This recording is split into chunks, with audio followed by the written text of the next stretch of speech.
water.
Dang. Where's my voice? Hello. Oh yeah, she was upstairs all night. No, I saw her. She was walking around. Joe saw her, and she was using the litter box. Well, the door was open when I left. My door took her.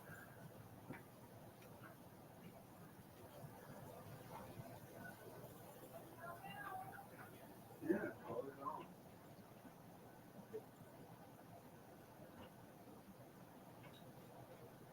Yep, she's okay. I saw her.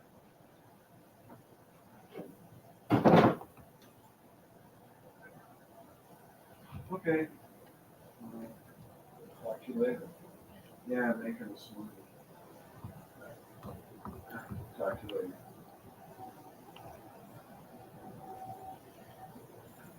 The missing cat has been found.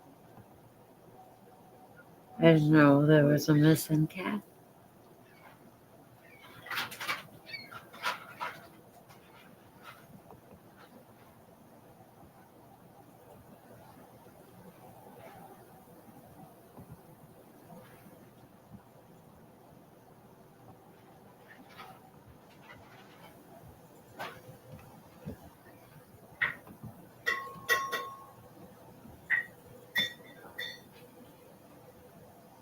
Could you go to your your desktop, please?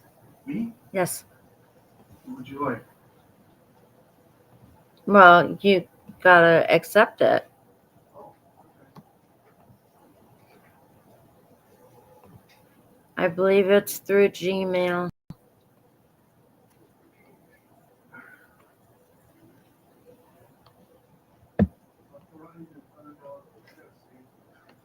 You what?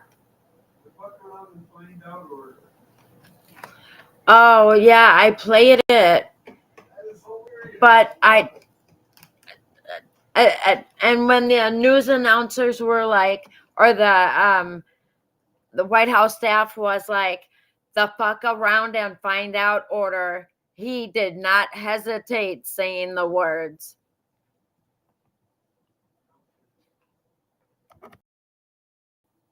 Sorry, I'm a little slow sending it. Gmail.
Okay.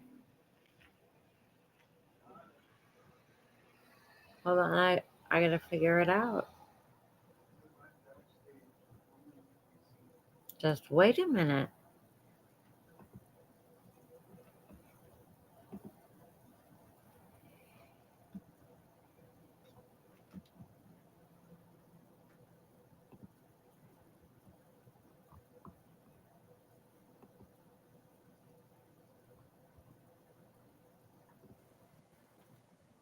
There we are.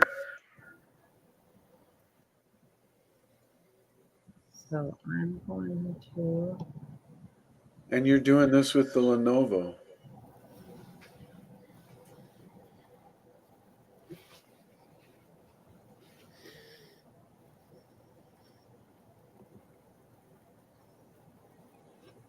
Can you see my screen? Yeah. No, I see you. Okay. Damn, my legs are numb.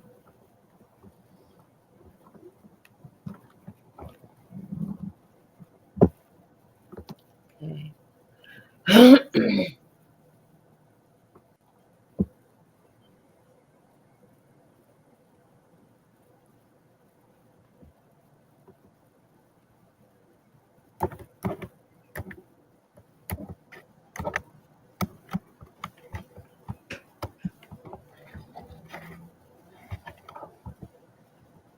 I'm in the show.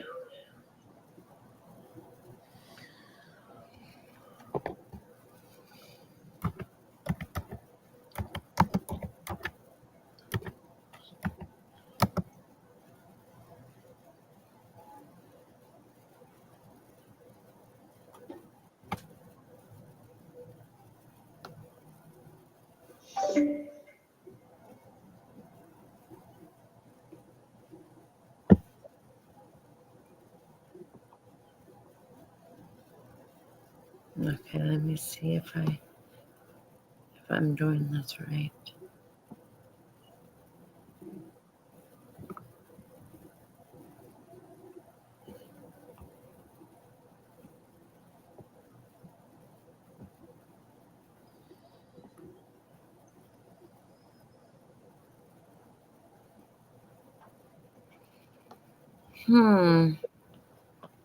Can you share your screen? Yeah. Do those Elon Musk with Trump videos. Okay. That's what I'm trying to do. But apparently I cannot. I shared it.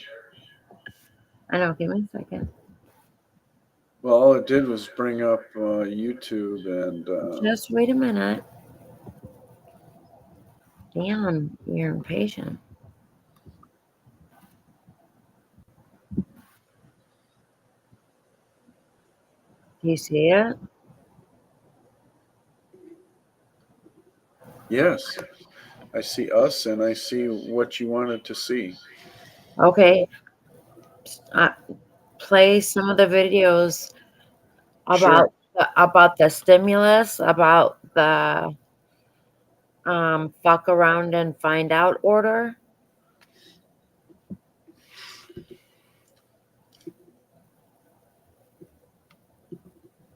This executive order is the fuck around and find out order, also known as the FAFO. This order is for everyone who fucked around and will now find out. Hold it. This is a good one. Is everybody listening? This executive order is the fuck around and find out order, also known as the FAFO. This order is for everyone who fucked around and will now find out. Hold it.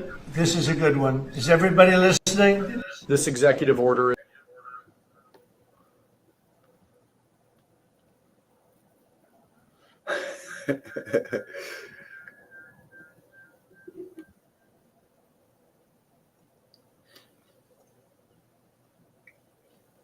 There's no question that Donald Trump can win the culture war in America. Well, just keep playing. The more content you get us talking about, the more viewers that are gonna get it involved. Yeah.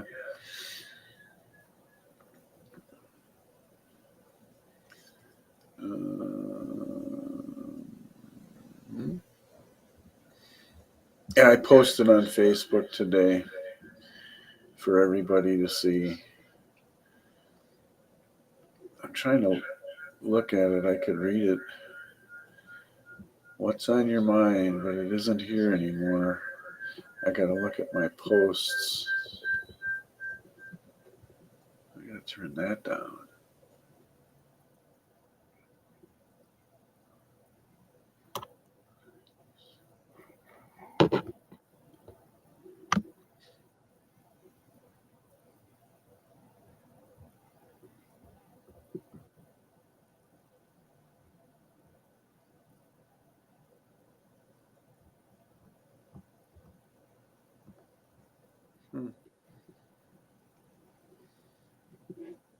I should do these as videos.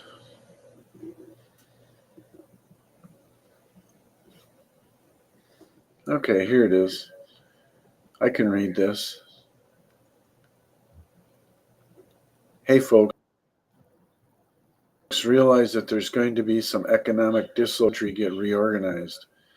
This is nothing to fear with the goals of reorganization to bring high-paying, quality, long-term jobs back to America.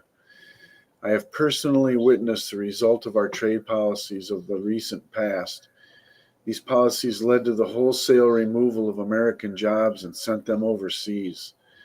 The decision to do this was purely driven by the numbers. The dollar numbers is what I'm talking about. When your trading partner manipulates their currency to maintain numbers to their advantage, jobs will flow to them. I am, of course, speaking of China and their continued manipulation of their currency value in relation to the dollar at an 11-to-1 ratio in their favor. I don't call China a trading partner. They are a trading predator, and they have gotten away with it for far too long.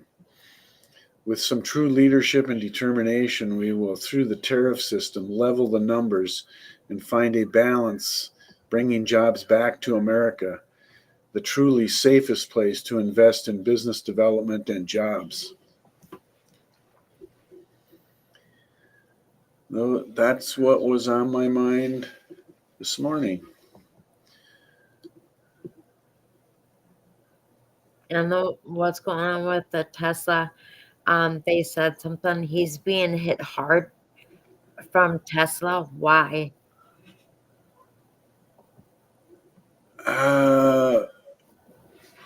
Are you talking about the attacks on Tesla? Yeah. Yeah, well, I mean, I watched Elon give his speech in Green Bay, Wisconsin yesterday, and he talked about that. So go.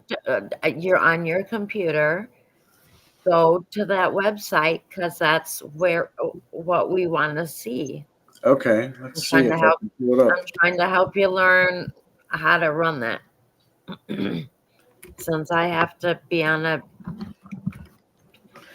timeout, I'm on bed rest for a little bit.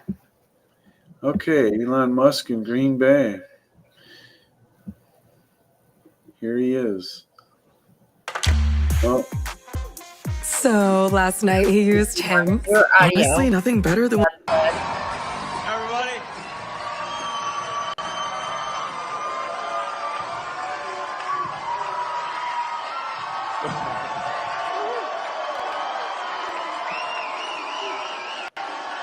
of course he would come out as a cheesehead. Thanks for coming. What do you think of my hat? All right, I'm gonna sign the hat and I'm gonna throw it out.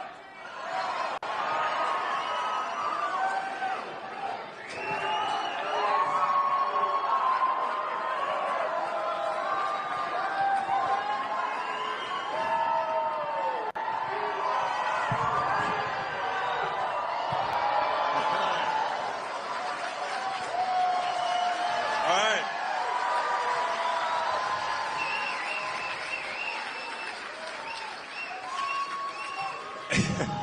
All right, I love you guys too.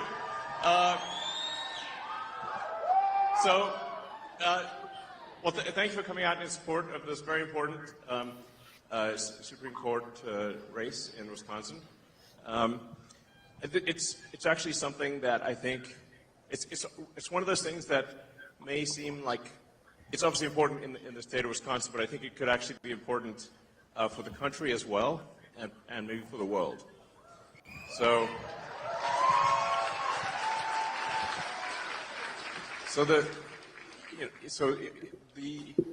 the House majority right now is razor thin. It's really just a few seats, and if the Supreme Court is able to redraw the districts, they will gerrymander the districts and deprive Wisconsin of 2 House seats on the Republican side. Yeah, exactly. The result of that could be that the House switches to a Democratic House. Yes, indeed. And then they will try to stop all of the government reforms that we're doing, and we're getting done for you, the American people. So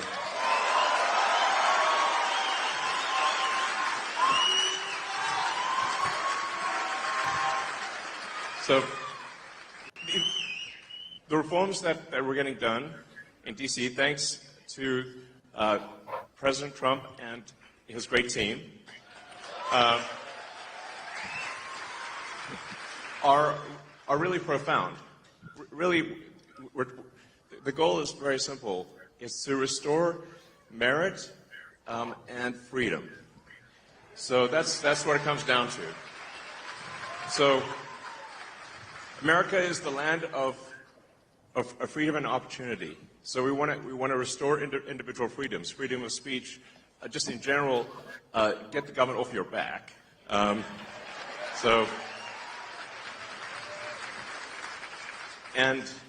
And then make sure that you succeed in the United States as a function of your hard work and your talent, and nothing else.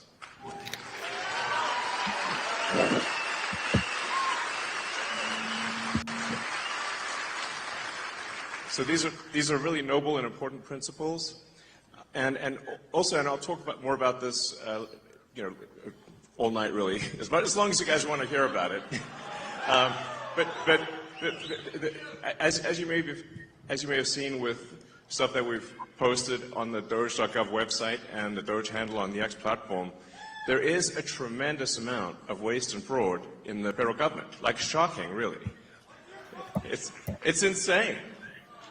Yeah, it's really wild. So, it was inevitable that at least a few Soros operatives would be in the audience. Give my regards to George. Say hi to George from me.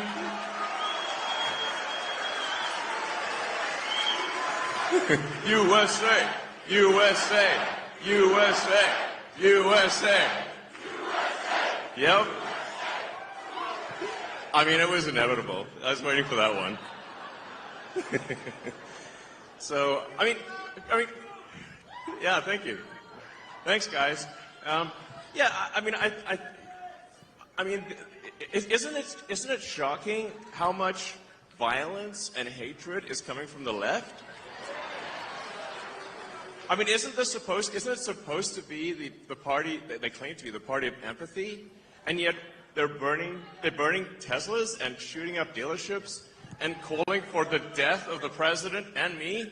I'm like, guys, this is insane. Like, they're gone psycho. It's really like, I totally understand if somebody doesn't want to buy a product. Yeah, it's up to you. It's a free country, but you don't have to burn it down.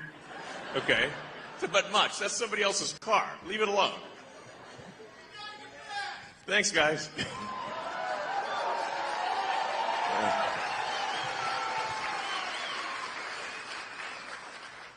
Yeah, so, man, the derangement level on the left is just like blown my mind, frankly. I'm like, what is going on? They've just lost it next level. I'm like, it's like, whoa. And I sort of wonder what's, the legacy media is in part to blame for this, and maybe primarily to blame for this, because, it's really terrible. It's like, if they keep calling, they've obviously called President Trump every name in the book. I think there was one article that called the president worse than Hitler, Mussolini, and Stalin combined. I'm like, actually, President Trump's not killed anyone. In fact, he's very good at stopping wars, not starting them.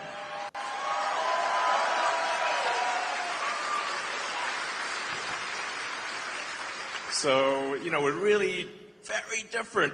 Maybe we need to add some more history lessons back in schools. So I don't know if people understand, what the difference. Do they know what Hitler, Mussolini, and Stalin did? It seems they don't. It's just indicative of the poor quality of education pushed by the National Department of Education. So, that's why we want to restore freedom to the states, let the states decide on the educational agenda and not have something pushed by a bunch of neo-Marxists in D.C. So.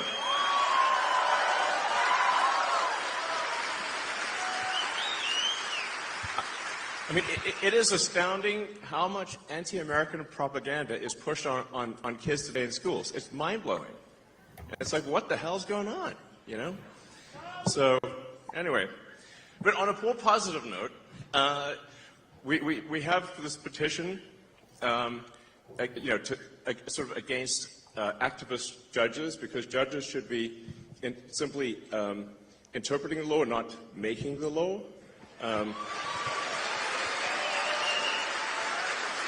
So, in appreciation for the support of people in signing this petition against activist judges, we just want judges to be judges, which is a reasonable thing to ask for. We're obviously seeing like some crazy stuff in D.C. where it seems like it's like any federal judge can stop any action by the president, of the United States. This is insane. Like, this has got to stop. It's got to stop at the federal level and at the state level. But let me first hand out 2 $1 million checks in appreciation.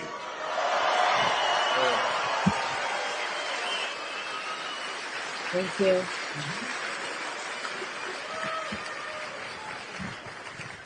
Okay. So the first check goes to Nicholas Jacobs.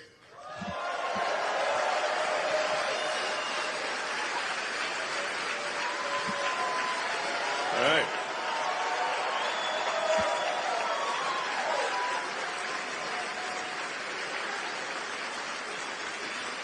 Now, I should say that the reason, the reason for the checks is that it's really just to get attention. It's like we need to get attention, and it's somewhat inevitably when I do these things, the sort of it causes the legacy media to like kind of lose their minds. And then they'll run it on every news channel, and I'm like, I couldn't pay them it would cost like 10 times more, or to get the kind of coverage that we get. So, all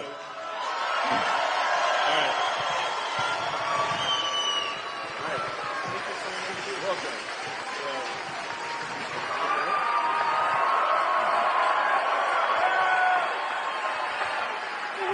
Thank you. All right. All right.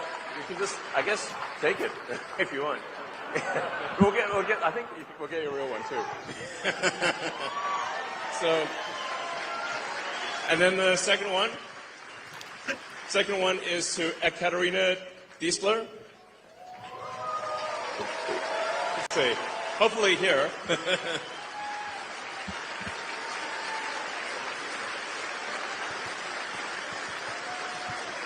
So, well, and like I said, this is just helpful for getting attention, and then like it's kind of fun to see the legacy media lose their minds over it too. So, love you too. So, let's see. Hello. Thank you. Congratulations. All right.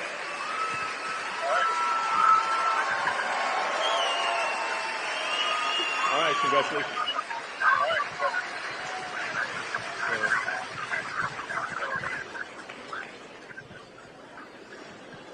All right, so we're also going to be announcing, we are announcing now, a program, sort of a Get Out the Vote program. That's the webpage should be going live, I think around now, which is at the America PAC website, or just go to the America PAC. Is my phone in there? And the single biggest challenge, I think, is actually just making people aware that there is this very important election. And there's both the very important election for Judge Schimmel, as well as the deciding on adding voter ID to the Wisconsin Constitution, which is very, very important. So it's quite shocking that It's on the stand. I mean, you can sort of tell where voter fraud is happening, where they ban ID, you know? Like, why would you ban ID? Like, in New York and California, it's like illegal to show ID at an election. Well, why would, I can't imagine why that would be the case. Oh, yes. So two really important things is really just ensure judicial integrity on Tuesday, and then the voter ID thing, and you know, it's April Fool's Day, and it's like most people aren't aware, most people aren't aware that there is this important election. Most people don't even know that there's an election, or if they do, they aren't sure exactly when and where it is, and they aren't sure yet or they don't realize just how important it is. They think it's just, you know, some kind of judicial thing that's not that important. But it actually, what's happening on Tuesday is a vote for which party controls the U.S. House of Representatives. That is why it is so significant. And whichever party controls the House, if to a significant degree controls the country, it then steers the course of Western civilization. So it's like, I feel like this is one of those things that may not seem that it's going to affect the entire destiny of humanity, but I think it will. Yeah. So,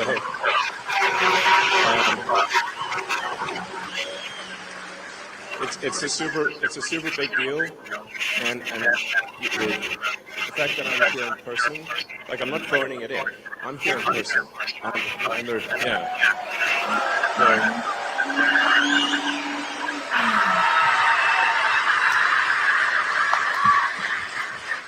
and there were quite a few death threats, I have to tell you. I was like, my security team said, well, it's actually gone down from yesterday.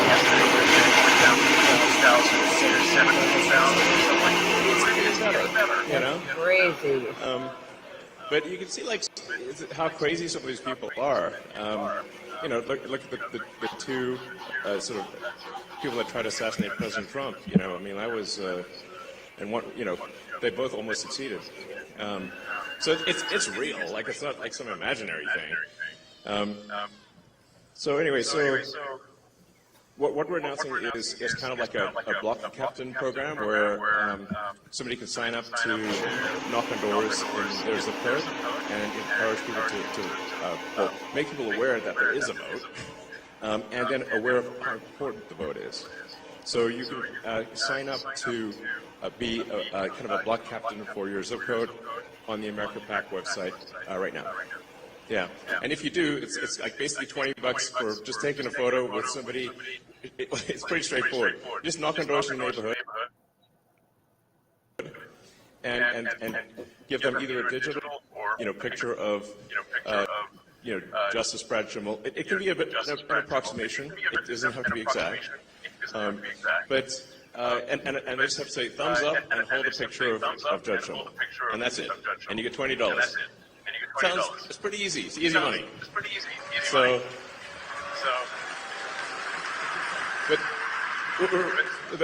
the whole point of it is just to make people aware of the election, and say that there is an election. It's on Tuesday, and it's super important. Please vote. So.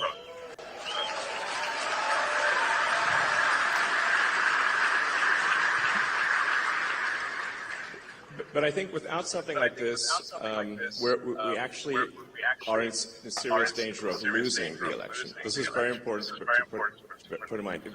If you look at the betting market odds, so if you look at sort of the Polymarket, Kalshi, like the betting markets, it varies between 85% and 90% probability of loss for Justice Schumer. That's the current situation. So we've got to pull a rabbit out of the hat next level. We're actually going to have a steady stream of rabbits out of the hat, like it's an arc of rabbits flying through the air and landing in a voting booth. Interesting picture. Grok could probably make that picture. That's basically what's needed. Is we need to generate an anomaly in the matrix. And because I think there's currently the Dems are 100,000 votes ahead. But if the people that voted for President Trump simply vote, well then, do we? that's actually just vote. Okay, what about the Bolt House? Admiral Bolt House? I mean, isn't that what you said yesterday? We basically need Well, to didn't you say that's drag what you Nebraska were gonna do to thin it out for this stuff next mobilize time? everywhere. Or am I wrong? Crazy for the next 48 hours. And I think this will be important for the future of civilization. It's that significant. So you don't hear me saying that very often. It's a big deal. So vote for Super Judge Schumer. I call him Super Judge Schumer.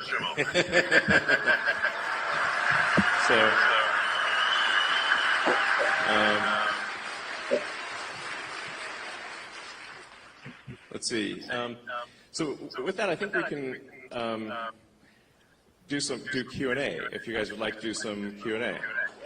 And I'm happy to answer any questions.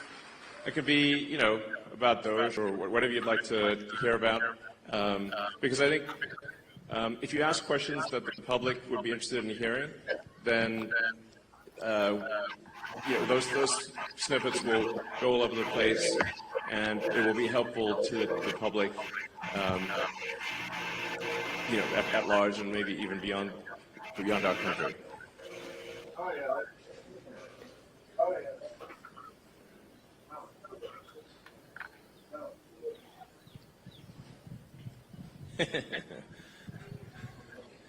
So let's see. Yeah, go ahead. We can just start over there. As AI continues to get smarter, won't it inevitably see through its creators' propaganda? Yeah, the question is, as AI gets smarter, will it see through its creators' propaganda? I hope so. I think you can sort of think of an AI as it is somewhat nurtured by Thank you. So what is the operating principle? What is the One medicine after another. the AI? These shakes and fruits and everything that the viewers are seeing think are. I mean, let me tell you, they're delicious. That are trained in, but that's actually my meals because the medication powder is inside it. The bone growth stuff. There are big differences in could you beliefs. Could you please hand me a couple of paper towels? Please and thank you. With Grok, our aspiration is a maximally truth-seeking AI. Which is like we always want to try to get as close to the truth as possible, even if the truth is unpopular. Okay. And that's our goal, which I think is a very important goal. This is really, really good. Which one is this one? Hey, nice shirt. Oh, thank you. First of all, Catholic exile for life. But more importantly, as we see the whole world has turned to a fear-based mobilization effort. And we've seen that translate into violence, and the right's not immune to it because it can hit everybody's psychology. Sure. How do we beat that with optimism? Because that's going to be crucial to avoid mass eruption of conflict. Yeah, I mean, there does seem to be. You're right that the right is not immune from sort of hate and violence. It's not like nothing, but it does seem weirdly heavily weighted towards the left. I mean, like. I haven't seen anyone carrying off like a Biden-Harris hat. Like, we're just like, you feel a bit sorry for them, like, oh, maybe they're wrong there, you know. But you see people tearing off MAGA hats. And somebody just, you know, I saw a video just today where somebody was just on an escalator, a woman was on an escalator wearing a MAGA hat, and someone going in the other direction, tore the hat off her head. Something I'm cold, like, and it burns that soreness inside my spine. You know, like brain freeze, but throat freeze. I find myself in a strange position because I don't think of myself as right. I think of myself as centrist. But then the left went all the other direction. No, I want to start talking about all this stuff because would Mark wait a second. You know what that means? to be involved? So, but yeah, I mean, but would you like to talk about it on your podcast like you want to? We make arguments, verbal arguments, and the people decide which way they want to go. But we don't engage in sort of shouting people down or violence or burning things, shooting things. That's how democracy is supposed to work. It's peaceful discourse.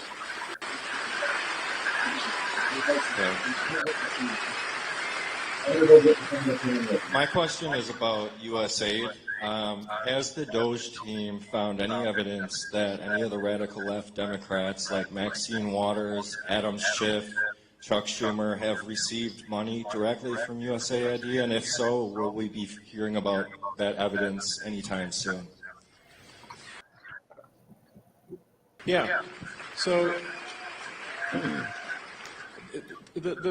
there is a massive amount of corruption, but it is circuitous. So what happens is there's money that, obviously it's your taxpayer money, that is then sent to various government organizations who then send it to NGOs, which an NGO is a non-governmental organization, but obviously if it's a government-funded non-governmental organization, it's just an organization, it's just government. And effectively there's a giant fraud loophole, which is that the government can send money to an NGO that is then no longer governed by the laws of the United States. So they'll send the money overseas to one NGO, then they'll go through a bunch of them, and then I'm highly confident that a bunch of that money then comes back to the United States and lands in the pockets of the people you just mentioned. But it is a circuitous route. It's not like it doesn't go directly, but let's just say that there's a lot of strangely wealthy members of Congress where I'm trying to connect the dots of how do they become rich while earning, how do they get 20 million if they're earning 200,000 a year? Nobody can explain that. So something's, yeah, we're going to try to figure it out and certainly stop it from happening.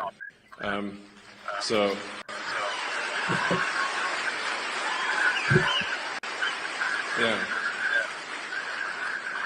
I mean, just in general, the whole NGO scam is just crazy,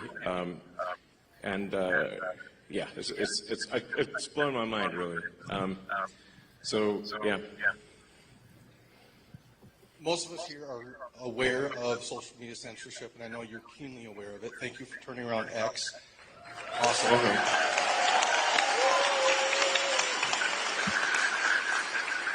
As censorship picks up in financial institutions, what can we do about that? So are you referring to offering financial services by X? No, being kicked off of financial institutions for beliefs. Yeah. Well, certainly that won't happen during the Trump administration. Hopefully that can be enshrined in law, which is part of the reason why we need a Republican Congress. So you didn't see any Republicans kicking Democrats out and debanking Democrats, but there were a lot of Republicans that were debanked, thousands, which is really outrageous.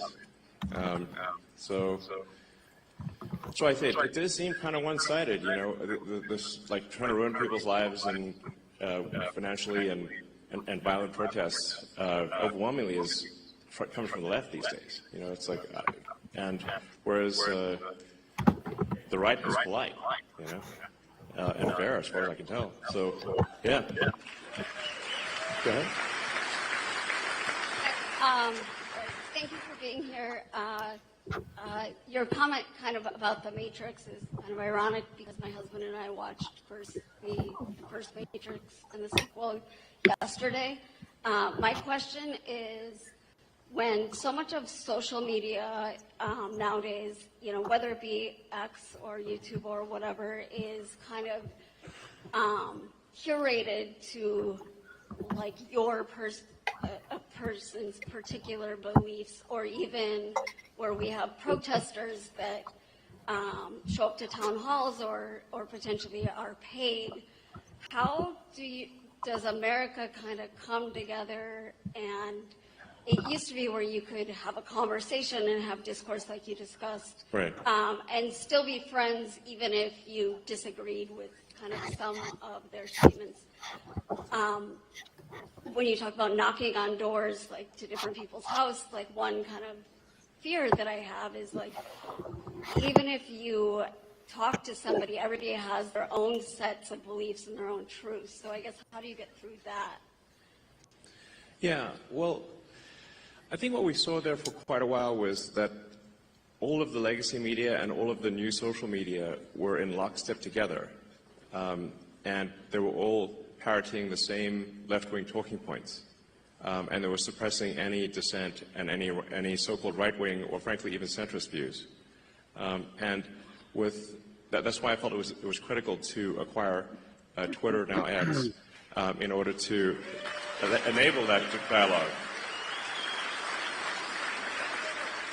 So it's certainly a step in the right direction, and I think you're seeing now, once X was willing to break ranks and not censor Republicans, then you saw others also start to move in that direction. It looks like, for example, Facebook and Meta, yeah, they have certainly, Mark Zuckerberg has stated that they will be doing a sort of community notes based on the community notes of the X platform, and as opposed to having sort of far left censorship bureau, the sort of the woke Stasi essentially reviewing things. So that's a step in the right direction. There's maybe some hope for the CNNs of the world. There's like with Scott being on there, he's great. He's like. I'm sort of hopeful that things that are moving in the direction where different points of view are espoused on or heard on legacy media and social media. So I guess maybe I'm actually a little bit optimistic about the future. On the X platform, we don't prioritize one side or the other. We try to be as fair as possible, and I will reply to prominent Democrats even if they sort of say terrible things about me. It's like, yeah, we should have this discourse, and so I kind of think, at least on the media front, things are going in a good direction, but I am kind of perturbed by the sort of how aggressive these protests are, where it's like, there are people at these protests calling for the death of the president and death of me and, I don't know, probably death of others. That's the kind of thing that's not cool, At the risk of saying something outrageous, calling for murder is not cool. Yeah. So.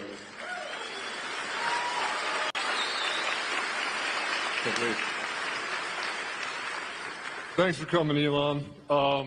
I'm a teacher by trade. I have gone through the 4-year bachelor degree to teach the nation's youth going forward. On that, Actually, I'm kind of curious. What was that like? Like, I got an English degree, man. At the end of the day, unless you want to hire me, that's about, that's about. Sure. So during teacher college, they give us a heat map, and it says these are the cost per head on each student. The southeast is generally the worst, but they're also generally the lowest spent per capita on each student. Beyond just that correlation of the one text I got in an education class, I wonder, with your investments in Khan Academy, with the advancement of AI educational tools where specifically you can get feedback and these students can get feedback. Yeah, absolutely. Where do we see 100 years from now? Oh man, 100 years from now? How about 50? I hope we last 100 years. That'd be like jackpot. You know? Yeah, exactly. Hopefully we were like on Mars, you know? So that would be really cool. So I think AI can be incredibly helpful in teaching because you can essentially set up each kid with like a personalized AI, and that AI can then answer questions for each kid, and that actually can be very profound in learning, because obviously if you've got a classroom of say 25, 30 kids, you can't like spend. It's literally impossible to spend time with every kid individually. Or at least you can spend a little bit of time, but not, obviously it's a 1 to 20, 1 to 30 ratio. So, but what you can do is you can set them up with the AI, and then you can, you know, if things get stuck or whatever, if you want to, you can essentially guide the orchestra that way, and I think it could be a very powerful learning tool. You know, I personally enjoyed my English classes in high school, actually. You know, sometimes I wondered, why am I reading Charles Dickens? But you know, there's some merit to reading Dickens, and many of the. I actually think that we should have a great canon of English literature, that kids do at least, you know, some number of the significant works in the English language. So.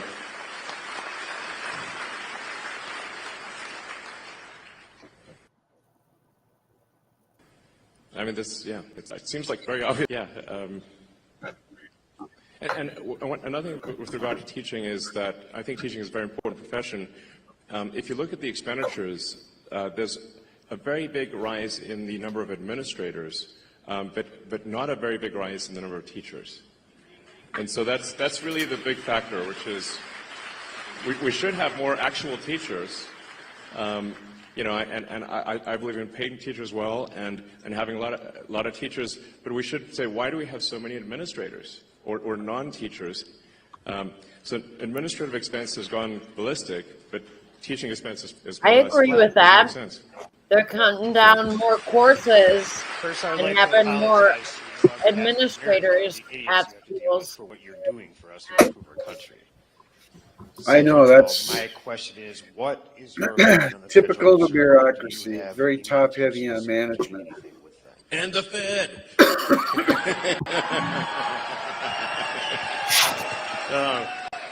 Yeah, I don't know. I always wanted to say that, you know. But I mean, I think there's like 20,000 people that work at the Fed. Seems pretty high. It's like there's a lot of people that work at the Fed, and it seems like, why do we have so many people at the Fed, and what do they do? And you know, sometimes I wonder which one would win. You know, the federal for like interest rates, the board of the Federal Reserve, or a Magic 8 Ball. Yeah, you told me this. I think the Magic 8 Ball might win. You know. The what? Great. So then I'm like, well, Magic 8 Ball's a lot Isn't cheaper. that hilarious? I love you. So, you know, it's like you shake it, it says, check back again later. I'm like, okay.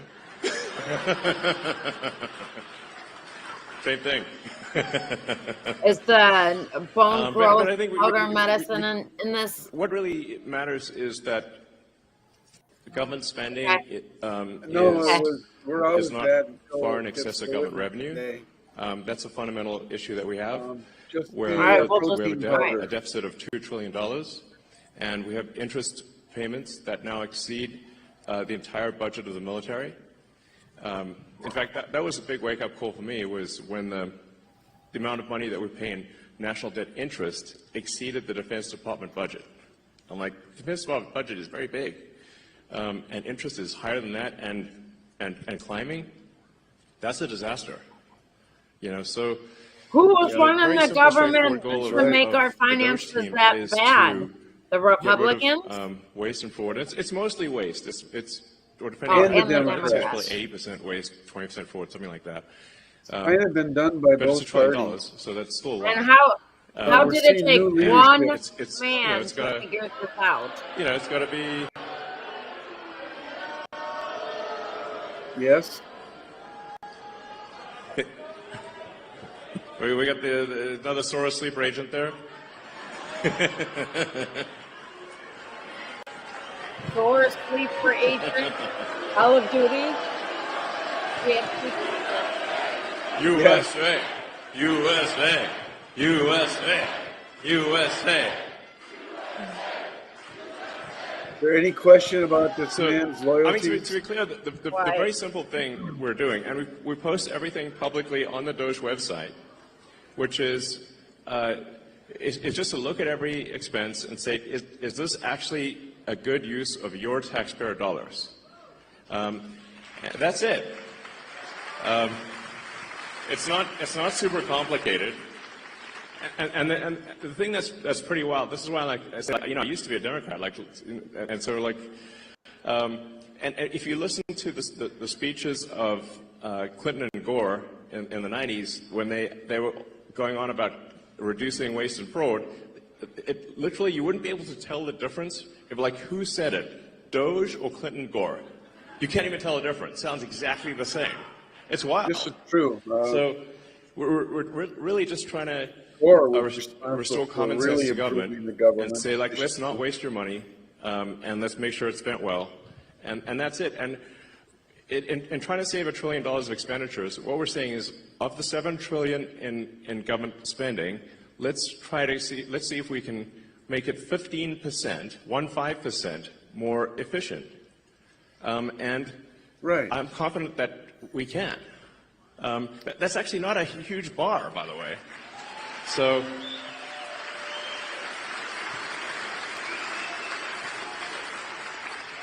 and when you see the crazy things that the government is spending money on, you can see a list of some of them. So I don't know if we should be spending money on transgender comic books in Peru. That doesn't seem like an ideal thing to spend your money on. Why would we do that? If somebody in Peru wants to do that of their own accord, that's fine, but it shouldn't be your money that does it. So it just, and we shouldn't be paying rent on empty buildings. If I do think there is a role for government, but we just need to make sure we're just going through and saying and doing what I would call an excellent and necessary and reasonably trusted review of organizations and personnel. So is this person doing a good job? Great. Is the role necessary? If so, that's good. And are they reasonably trusted, meaning they're not a psycho?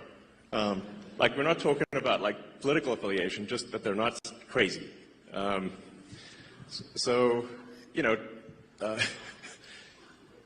wrong with that? I'm sounds super normal to me.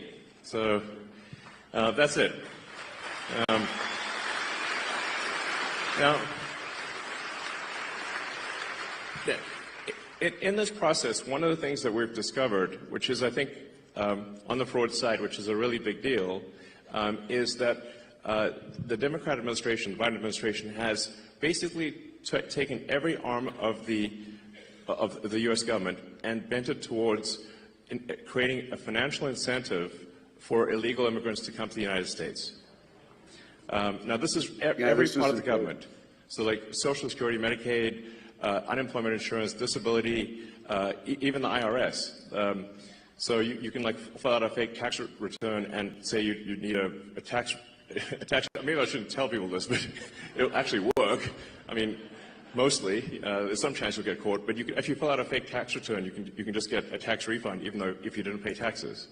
So we're trying to stop all these things. Say okay, well, let's stop the waste and fraud, and we also need to turn off the massive financial incentive for illegals to come to the United States and stay in the United States. And this is really the thing that is causing the Democrats to lose their mind. Because they're actually spending, at this point, tens of billions to attract and retain illegals in the United States. It's really on that scale. It's a gigantic number. And the goal is to turn all the swing states blue. That means Wisconsin. So that's the goal. So with the asylum program, if they can get a green card within a year, and then they can get citizenship as quickly as 4 years after getting a green card, because the first year of being asylum counts for the 5-year citizenship waiting period. So this is a very big deal. A number of friends of mine have actually joined the government and in order to help with this process. And I'd like to welcome my friend Antonio Gracias to the stage.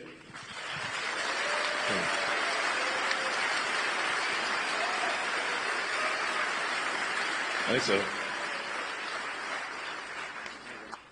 Hey, the mail's here, Ross, and I can't go down. I can't walk the stairs yet.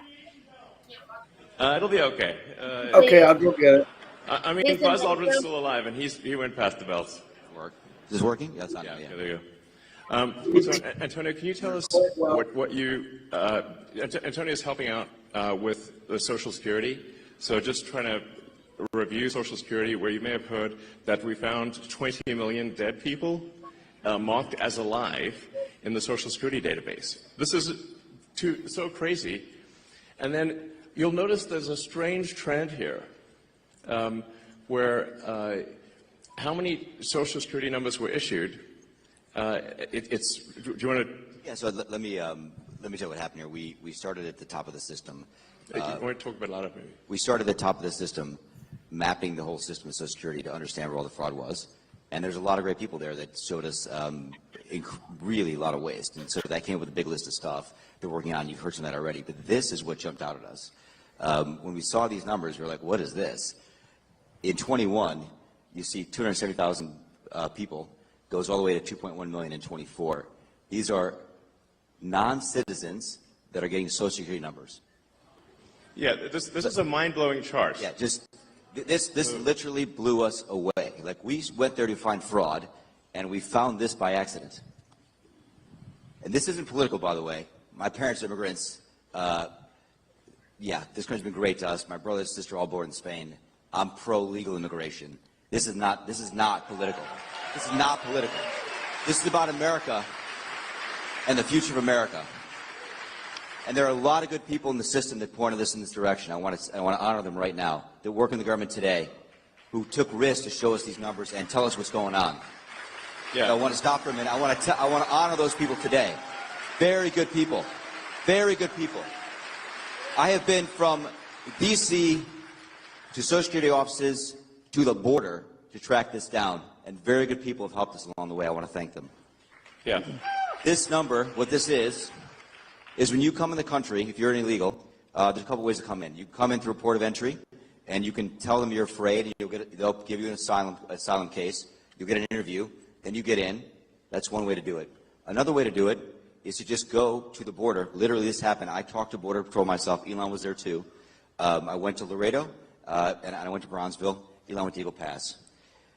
You walk up to a Border Patrol officer, and you tell them you want to come in. They have a couple of choices.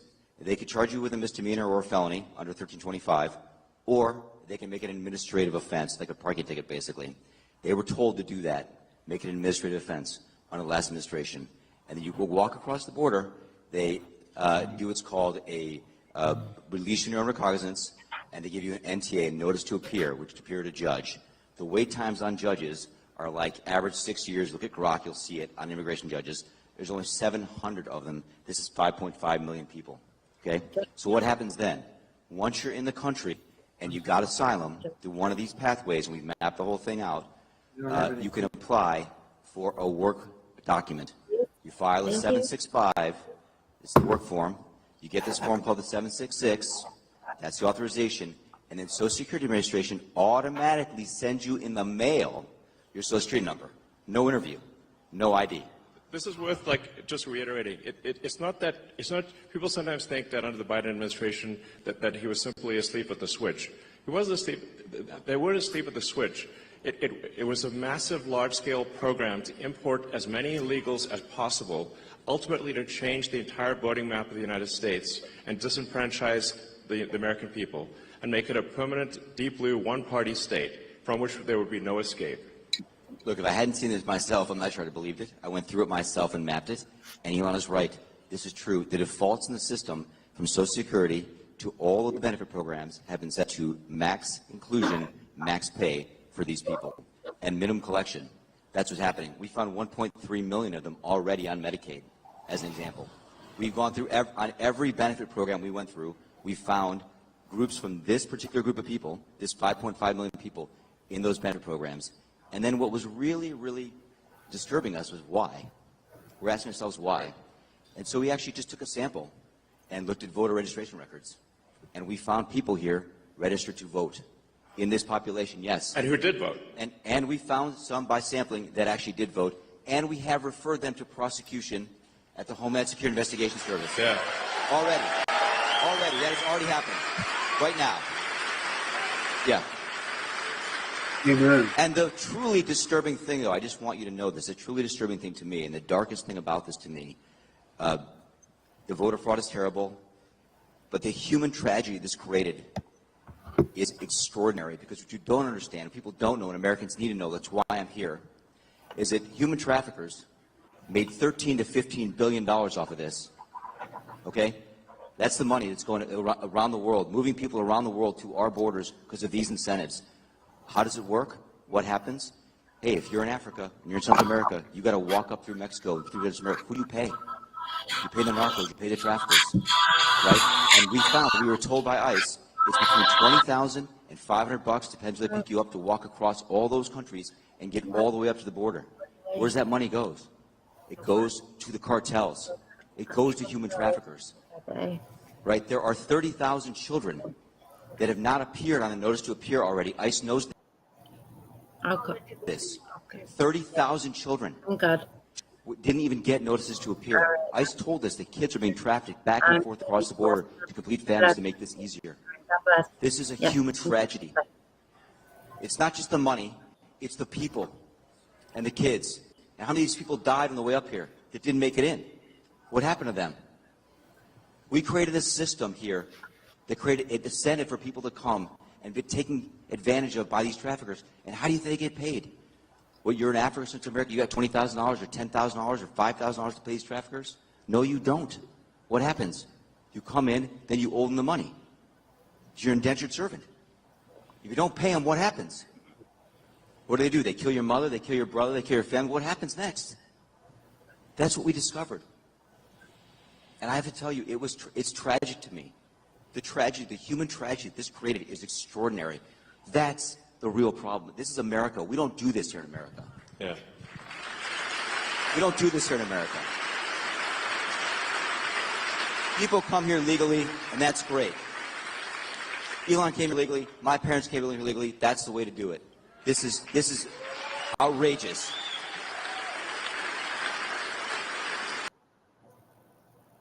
Yeah, it's pretty wild. I mean, because there's still actually a lot of people out there, especially in the sort of center third of the country, that somehow think this is made up by the right, or it's like some fiction. It's not, that is somehow not true, but it is absolutely true. And you can see that if you look at things like the state of New York, which tried to make it legal for illegal immigrants to vote in the state of New York. That was only shut down by the New York Supreme Court a few weeks ago. And California has made it health care available to all illegals in the state. And they initially claimed that it would only cost $3 billion. It's now $9 billion and climbing. So it's really, if you create a massive financial incentive for people to come to the United States illegally, then that's what they will do. It's a very sort of, it'd be strange, it'd be odd if that didn't happen. So the thing that actually has the Democrats losing their mind by far, the real reason for these attacks and sort of the burning of the cars and everything is that we're going to turn off the payments to illegals.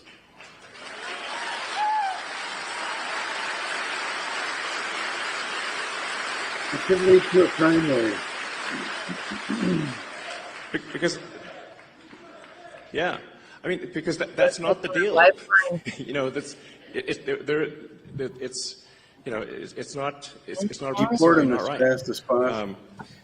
And you know, if you look at that thing with the Roosevelt Hotel and, like, you know, the luxury hotels in New York, where the Federal Emergency Management Agency funds were being used to house illegals in luxury hotels in New York that the average American can't afford. And they were giving a welcome package and $10,000 debit cards and everything else. Like, it's super real. I mean, it's like it's in my. I think it's the biggest. I'm done with that, voter though. fraud thing in history by far. And moreover, if left unchecked, it would have succeeded. As Antonio mentioned, the time frame for going from asylum to citizen is roughly 5 years.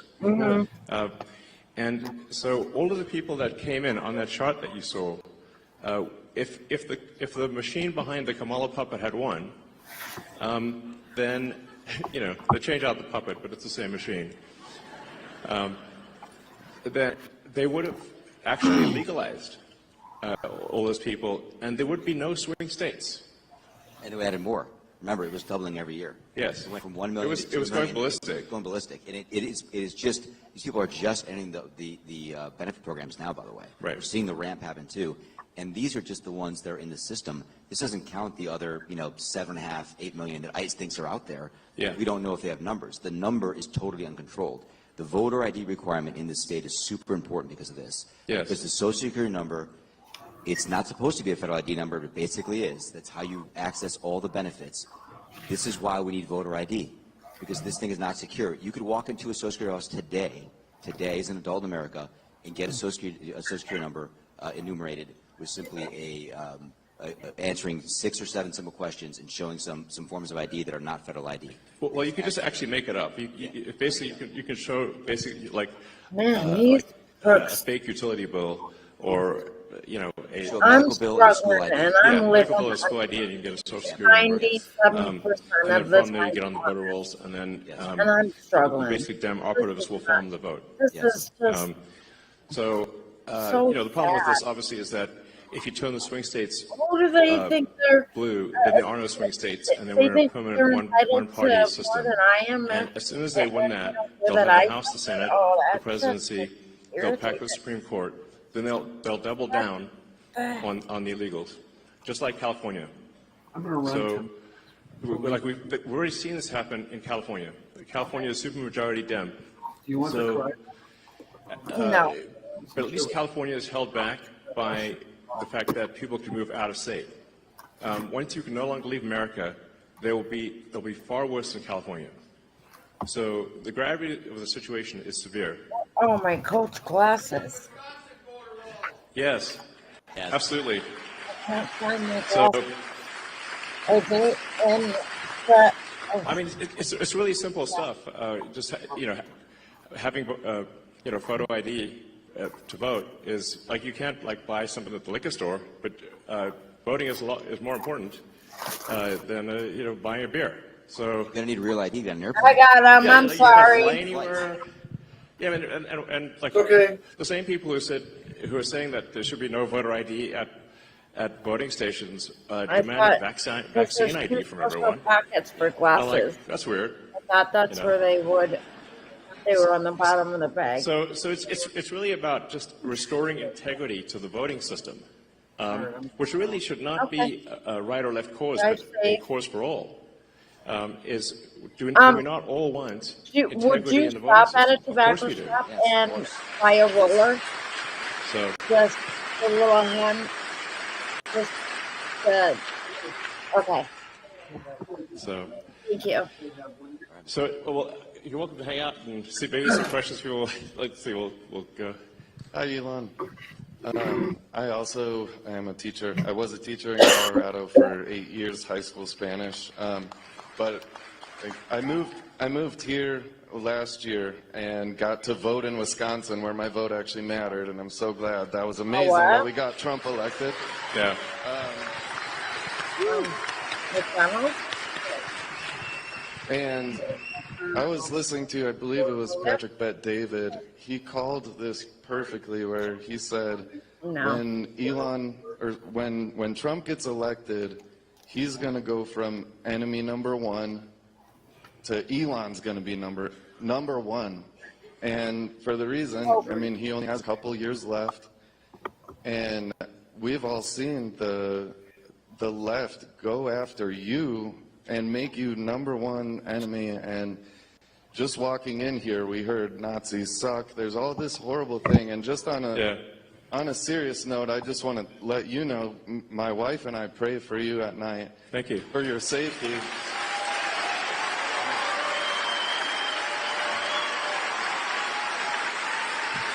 And guys, thank you. I gotta watch my hand gestures these days, you know. Yeah. But I think this one's safe, you know. You know, it's like you can't wave to the crowd. You don't know what'll happen. And I've been a fan of yours for like a decade, and I've been a walking Tesla ad to anybody who talks to me. Even though I never had a Tesla until I came to Wisconsin too, and it's 10 years old, but it's the best Model S I've ever had. Thank you. It's incredible. Thank you. But I just wanted to ask you if it would be okay. I brought my dad with me. He's a pastor, and I just thought, if it's okay with you, I would love for him to say a prayer for you as well, for your protection. Sure. Thank you.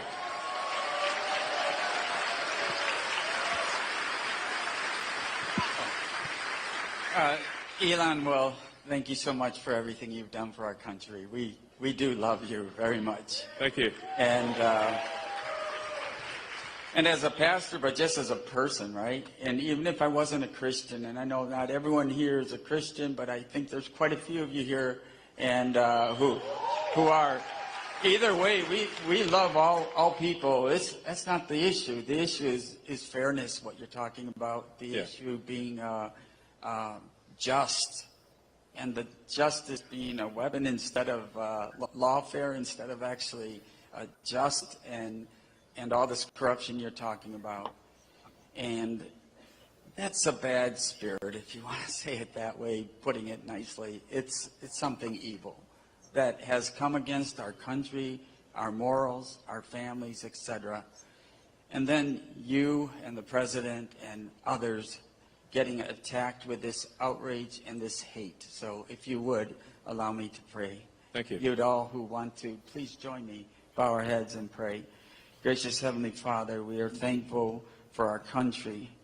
We are thankful that God does bless America, and that God is the source of all goodness, love, and provision, and that you, Lord God, have provided a great nation with a great history.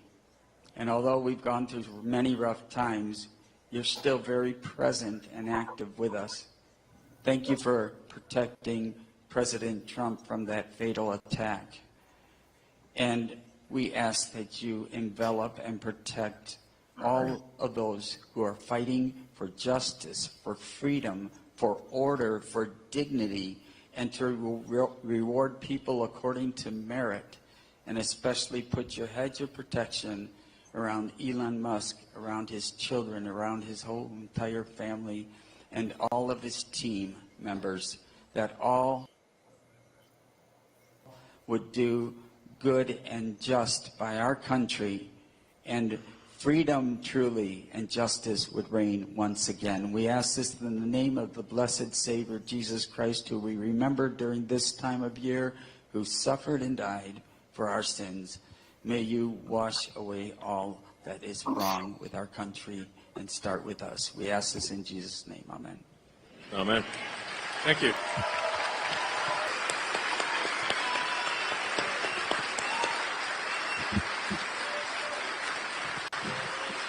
Thank you very much. Thank you. Sorry? Up to you. You can hang out if you want.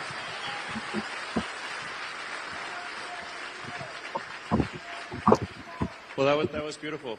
That was beautiful. It's, I think we're going to need divine protection, frankly. Hey, Elon, I'd like to start off by thanking you for all that you've done for our country and the world as a greater whole. And I mean that from the bottom of my heart as well. I have a question for you. As you go about your decision making at Doge, how are you able to keep your moral North Star and not set precedents when it comes to overstepping democratic processes simply because the end justifies the means, and have outcomes similar to the last election with Democratic presidential candidate being appointed without due process that just further polarizes the country? Sure. Also, on a side note, one more thing. Do you see a place in the long term for decentralized technology in society and government? Yeah, I mean, to answer the second question first, I think generally it's good to have decentralized systems because the more centralized something is, the more power that is in any one single entity, the more corruption you're likely to have. So decentralization, I think, is good to minimize corruption. Then with respect to Doge, I mean, as I said,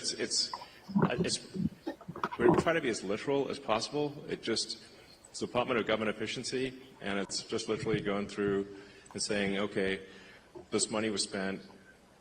Is it money that most Americans would agree is sensible, or is it not? If it doesn't seem sensible, then we, say, well, we shouldn't spend that money anymore. We should stop it. So, and then we post we try to be as transparent as possible. So all the Doge actions are posted on the Doge.gov website and on the Doge handle on X. So if people disagree with something, we can say, well, which part do you disagree with? When I get these sort of attacks of like, oh, it's unconstitutional, I mean, like, well, which expenditure is unconstitutional that we have stopped? Because then they don't know, actually, because they haven't actually looked at anything. So now, obviously, a lot of this can be reversed with a new administration, but at least for some period of time, we're going to make sure that your taxpayer money is spent at least 15% better. It's not like I think it's a reasonable goal. It's a rational goal. It's a sensible goal, and the net result, I should say, if we have the combination of a $1 trillion increase in economic output and a $1 trillion decrease in the budget deficit, then the outcome should be that there is no inflation or very little inflation from one year to the next. So at the end of next year, the prices will be at the grocery store will be very similar to what they are right now, which means that standard of living will actually probably be higher, a little bit higher. Whereas we've had rampant inflation to date, and inflation is really just a pernicious tax that has been used by governments throughout history. It's very tempting for governments to use inflation as a tax because it's indirect. People see prices rising at the grocery store or for goods and services or for houses, and they tend to blame the store, but it's not the store, it's the government. The government has reduced the value of money, and as a result, prices rise. So by by reducing waste and fraud, we'll essentially make the economy more efficient, and we'll shift people resources from the government to the private sector, and that will result in an increase in the output of goods and services, and so the average standard of living will therefore rise. So, they're trying to make economics sound very complicated, but it's really not that complicated. The standard of living increases when the output of goods, average output of goods and services increases per person. There's basically more stuff, therefore you have more stuff to divide across the people. Thought experiment and say, if there was 100 people on an island, and you'd say, well, how many people do you want farming, fishing, making stuff, versus, doing regulations? You would say, you wouldn't want 20 people doing regulations, You'd be like, oh, that's too many. Well, then maybe you'd want one or two. I don't know, maybe none. Ideally, zero. I'm all for small government, by the way. I think that really, yeah.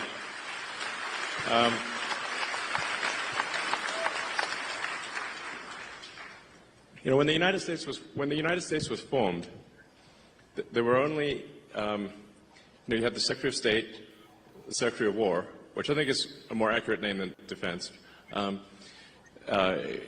it was Secretary of War for a long time, and you had the Secretary of the Treasury, and you had the Attorney General. That was it. And if it were entirely up to me, I'd be like, let's make it like that again. Yeah. Howdy, gentlemen. I've got a quick question regarding government and transparency. Do you think Dogecoin may ever be used, or the Dogecoin blockchain to be used for maximum transparency? Well, the names are similar, but they're doing two very different things. In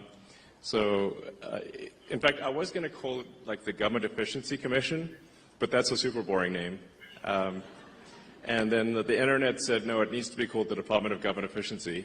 I was like, well, the internet is right. So we changed the name from Government Efficiency Commission to Department of Government Efficiency. But there are no plans for the government to use Dogecoin or anything, as far as I know. So that they happen to be similar names, but really we're just literally trying to make the government 15% more efficient. It's kind of like most of the work that's being done it's kind of like homework. It's not like it's just work, you know. Frankly, it's like washing the dishes. It's not like, you know, it's a lot of it's not super fun work. It's just, you know, going through and looking at every expense and saying why does this department have like 10 times more software licenses than people? That doesn't make sense. You know, why is the government spending $10 million a year on Politico subscriptions? That doesn't make sense. You know, like there's just one thing after another like that. It's like things that are just kind of boring. It's like a ton of boring stuff. Like you do hear about like the sort of weird stuff that makes the headlines, but most of the costs that are being cut are just very basic, boring things. It's like homework at scale is what I'd call the Department of Government Efficiency. Can I add something? Yeah, I think this question about transparency. I'm really selling it here. Yeah, no. I would say the principles that Ilana set out for Doge they begin with truth. Truth. Find the truth. Number one, find the truth. Why? Because the government's gotten so big that actually the people don't even know what's there. They don't know the source of truth. So these licenses, it's not like people bought these licenses because they're bad people and they wanted to pay Microsoft. They just kept buying licenses because Microsoft gets out on them from it. I mean, it's that strange. And we don't want to pick on Microsoft. It's like every software company, by the way. Any software company. Pick software company X. They bought these licenses because they just thought they should buy more licenses. More people come in and there's no one there. People aren't coming back to the office, right? It's just finding truth. The number one principle is truth. And then transparency is number two, I think, on the list, right? So find the truth and make it public, make it transparent. And number three is, man, do it fast, make it efficient, and be urgent. Yeah. Those are the principles that Elon's put in the Doge. Yeah, it's worth pointing out, it's actually difficult you have to recalibrate how dumb things can be because it's the government. You know, frankly, it's like dumber than you think it could possibly be. You know, like for example, we found there were a whole bunch of what I call ghost payments going out, where the government contracting officer had retired or changed jobs or was dead or I don't know, they were not around anymore, and they forgot to turn off the payment stream to some company, and it's like leaving the money faucet on and you leave the house, you know, and it's just the money faucet keeps going, and it's a pretty rare organization that will complain about receiving money. So organizations, so then you're like, is that waste or fraud? I mean, the government did send them the money, but they didn't deserve it. So then, well, okay, we should turn off the money spigot if the contract is over, you know, type of thing. So one of the things that we made a recommendation to the Treasury that the payment classification codes and the explanation for the payment be mandatory fields. And have a name attached. So we could just ask the person who approved the payment, is this payment a good payment? Does this make sense? This is the kind of thing that is normal in, for individuals and for companies, but that was not the case. So the reason why the government could not pass an audit was because the information did not exist that would be required to pass an audit. Like, it was literally impossible because you just had all these blank checks going out with no explanation and no payment code. So how are you supposed to do an audit? It's literally impossible. So that's what I mean by, like, it's very basic stuff. Like, we just want the congressional appropriation payment code to be mandatory and a very short explanation.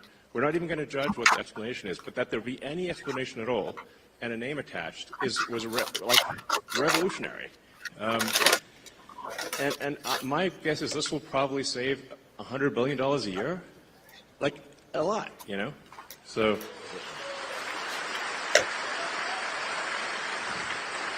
Maybe I could tell a little story from the Social Security Administration that people might like to hear too, which is at Social Security Administration, they had passed their audit actually. They got, I don't know, about 100 material deficiencies, but they passed their audit. We looked at the balance sheet. We found that $800 million had fallen off the balance sheet last year. $800 million. What do you mean fell off the balance sheet? It's exactly the question I asked, Elon. Thank you. Where did it fall to? Exactly. Where did it fall to? So I asked the auditors to come in. Like a comedy sketch, comedy routine here. Where did it go? Exactly. But wait, where did it go? Exactly.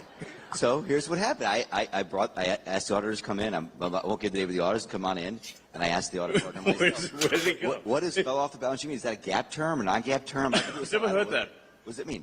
Well, the payment plans, because under the last administration, you could pay if you got overpaid on Social Security, like if you were getting SSI or a disability and they paid you too much money, you got a job, it didn't tell them, they paid you too much money, they dropped that payment plan to $10 a month max. So the payment plans went out past the system date. So if I remember correctly, it was 2047. Payment plans out past system date. When it went past system date, literally, it fell off the system. Okay. It disappeared. And the officers were supposed to, the technicians were supposed to put notes in the system that this was going to be collected. The notes were so bad, the auditors concluded this could not be collected, and we literally lost $800 million. Gone. And I said to the auditor, how could that possibly be? And she said, well, it's not really material. It's a $1.4 billion program. I said, well, it's material if it's your money. Is it in the computer? It's not in the computer. It fell off the computer. Is it in the computer? It like disappeared from the computer. That's in the computer. Disappeared. $800 million just disappeared. Couldn't understand It's you. crazy. So there's it's one nutty thing after another like that.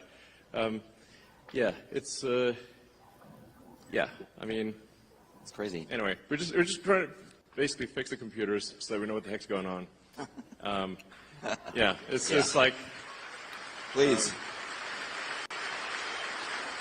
And like I said, being fully transparent with the American people, so you know exactly what's going on, and just making sure that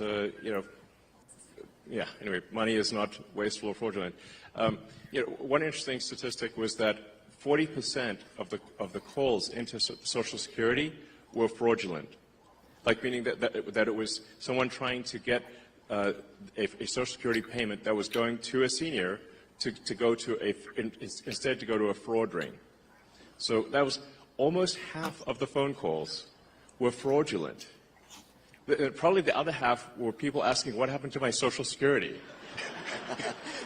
This is true, actually. Hey, where did this is bananas. Yeah, I mean, we found this, actually, the people there at Social Security knew this was going on, and they had been complaining about it for a long time, and no one fixed it.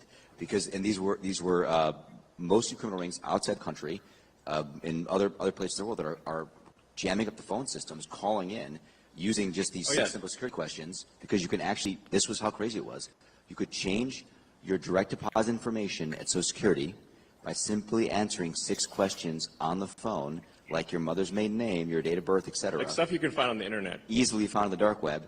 That's why it was so easy. It was a huge, huge exploitation, super open door. I mean, the bank vault was open, and the criminals ran right in and took the money, and they took it away from our seniors. Mm-hmm. Right? So what happened is, like my dad's 84, he'd go get it, thought his check was supposed to be in the bank account, wasn't there, then he's got to go through a whole process to get it the money back in the government, which takes a long time. It's the government, right? So we put in a very simple 2FA system. All this nonsense you see in the media about, we turned off the phone lines that are not true. All they did actually, we recommended to Social Security that they put in a very simple 2FA system, and they will two-factor authentication. Two-factor authentication. They same kind of thing you do at the banks. Like, pretty simple. You have a bank account, you do this, and you know what? They did it. They said, yeah, you're right, we should do that. They went and did it. Good for them. They did it. No one had the will to do it. They did it.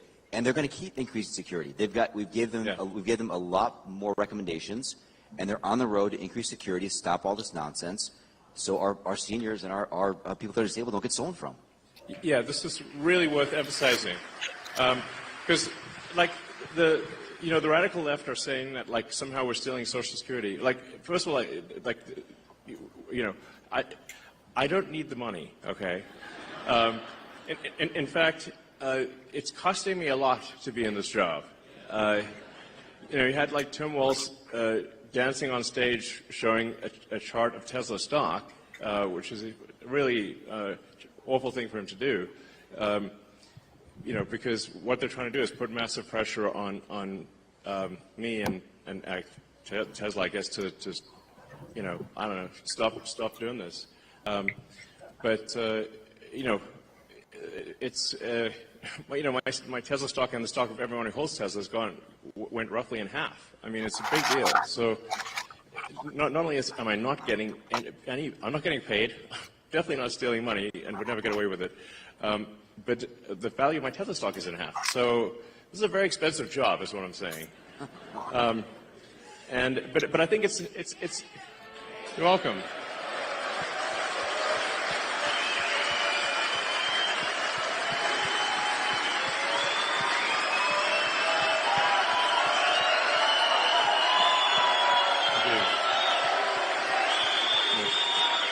Thank you.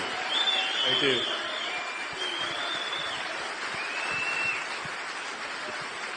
Thanks very much, guys. But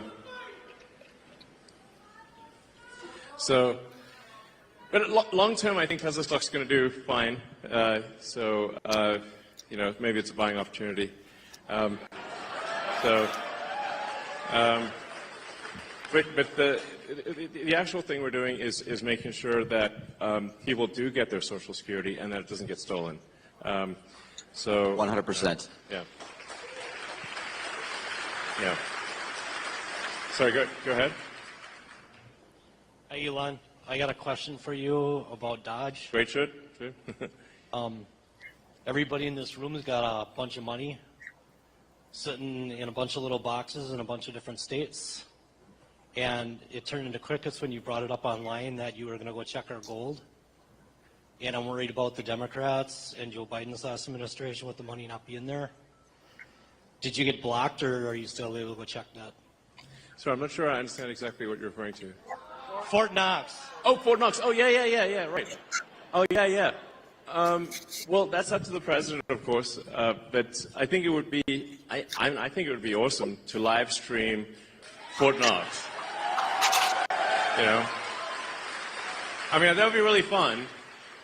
And after all, it is actually the gold of the American people. So the American people should, it seems to me, have a right to see their gold.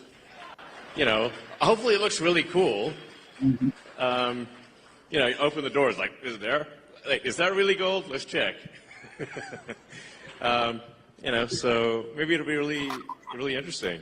I'm all for it. The president says he's interested in doing it, so hopefully that happens. So, all right. Good evening, Mr. Musk. How are you? Good. How's it going? Good. My name is Vito Gabriel. I'm 18 years old. This is my first election that I'll be voting in. So, Great. Very exciting. Oh, actually, that reminds me. So it is actually possible to both register to vote on Tuesday.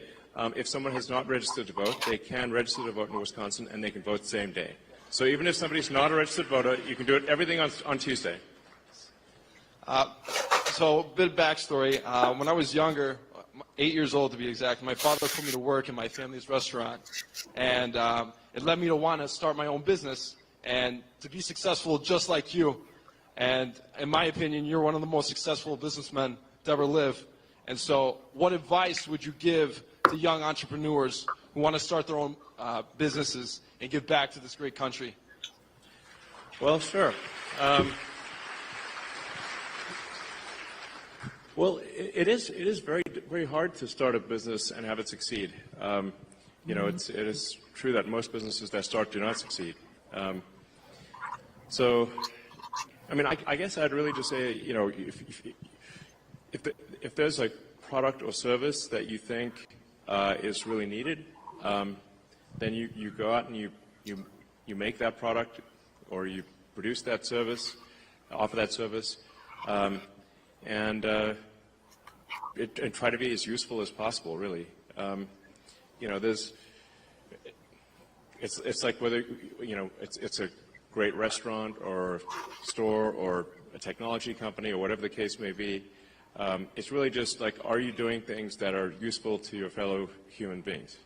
And you know, if you are, then I think the company will be successful. So that's really what it comes down to, is just being useful. Like, people ask me, like, what's sort of top advice? I'm like, try to be useful. It's actually very difficult to be useful. You know, but you know, I have a lot of admiration for anyone who just does an honest day's work. You know, making products or producing services for their fellow human beings. That's what a company is. You know, that's it. So, but it is hard. I mean, to be totally frank, like, I generally say, if somebody needs encouragement to start a company, I would recommend not starting a company.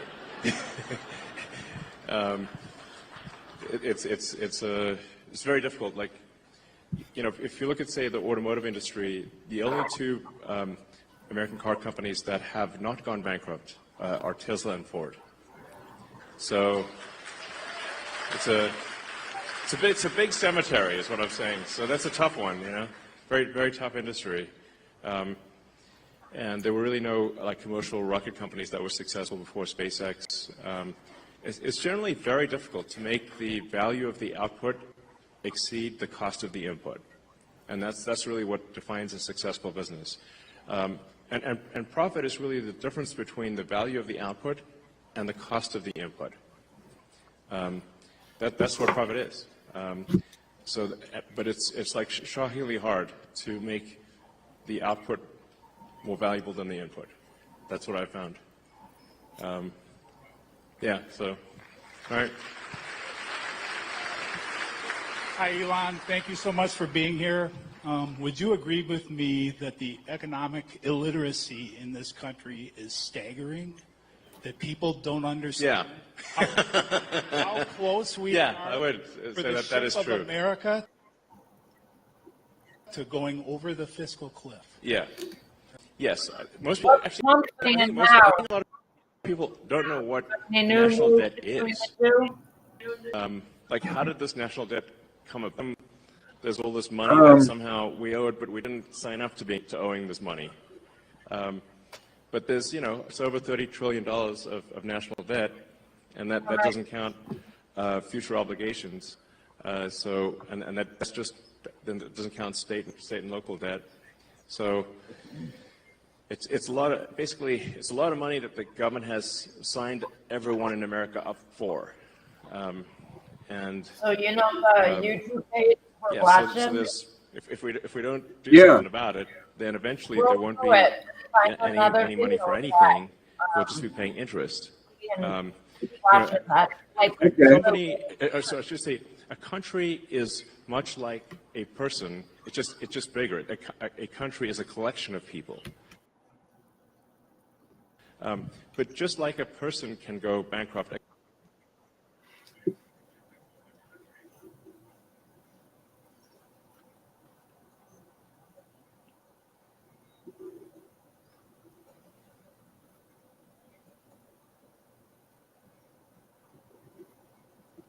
Due date does not equal due date, and if you don't know the difference, your projects are already in. Kid Rock, sometimes referred to as Bob.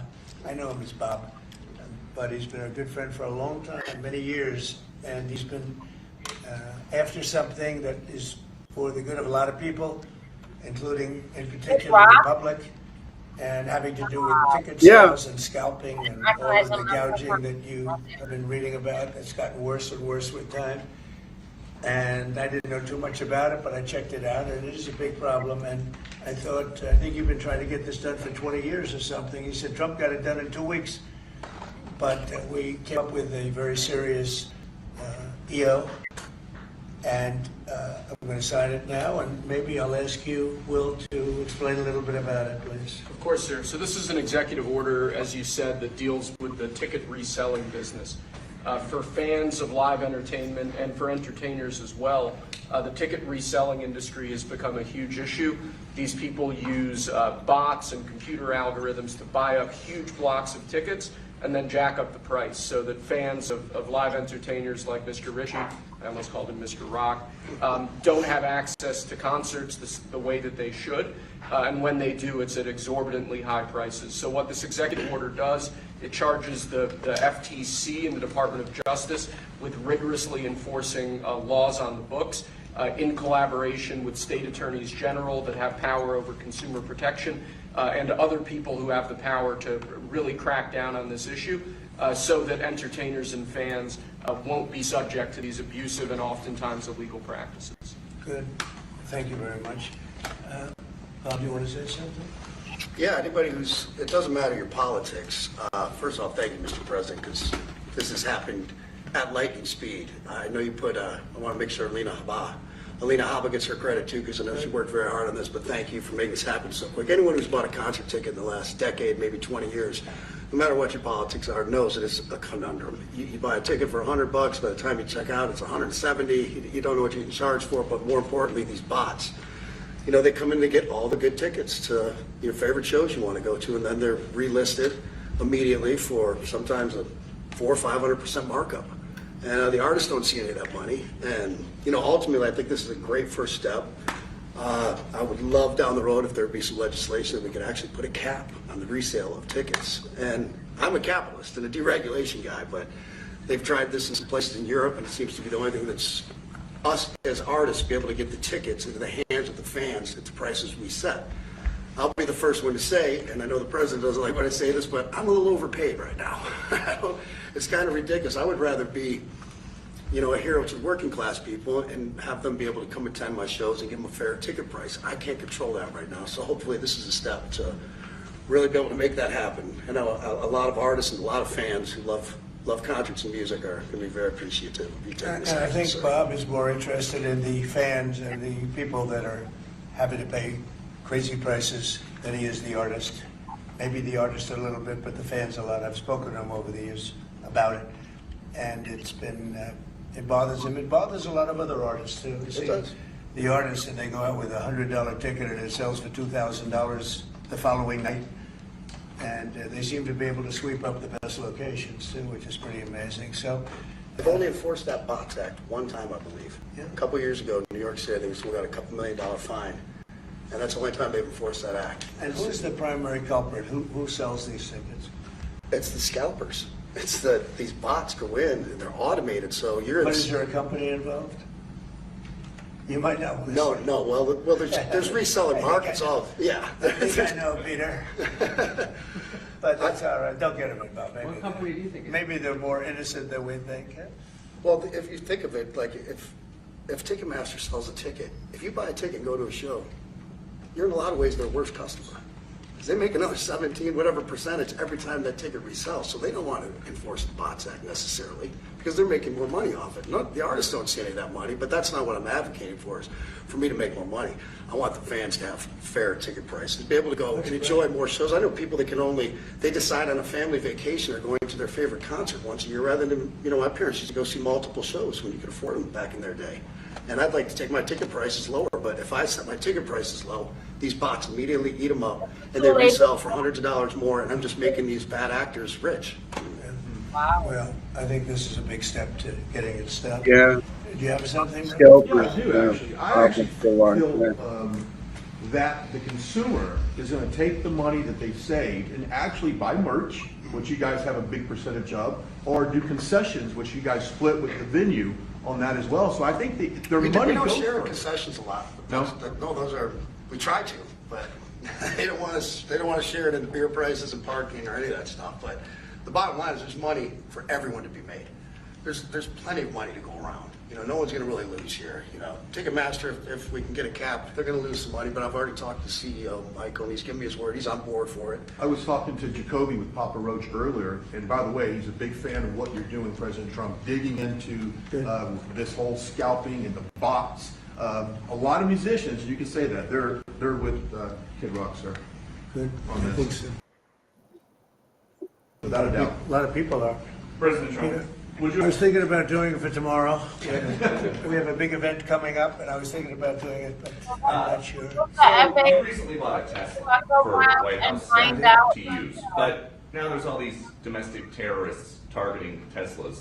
Are the staff scared to drive it? I don't think so. I haven't heard. They were complaining. I did buy one, and I let the staff use it. We have it parked conveniently. I don't know.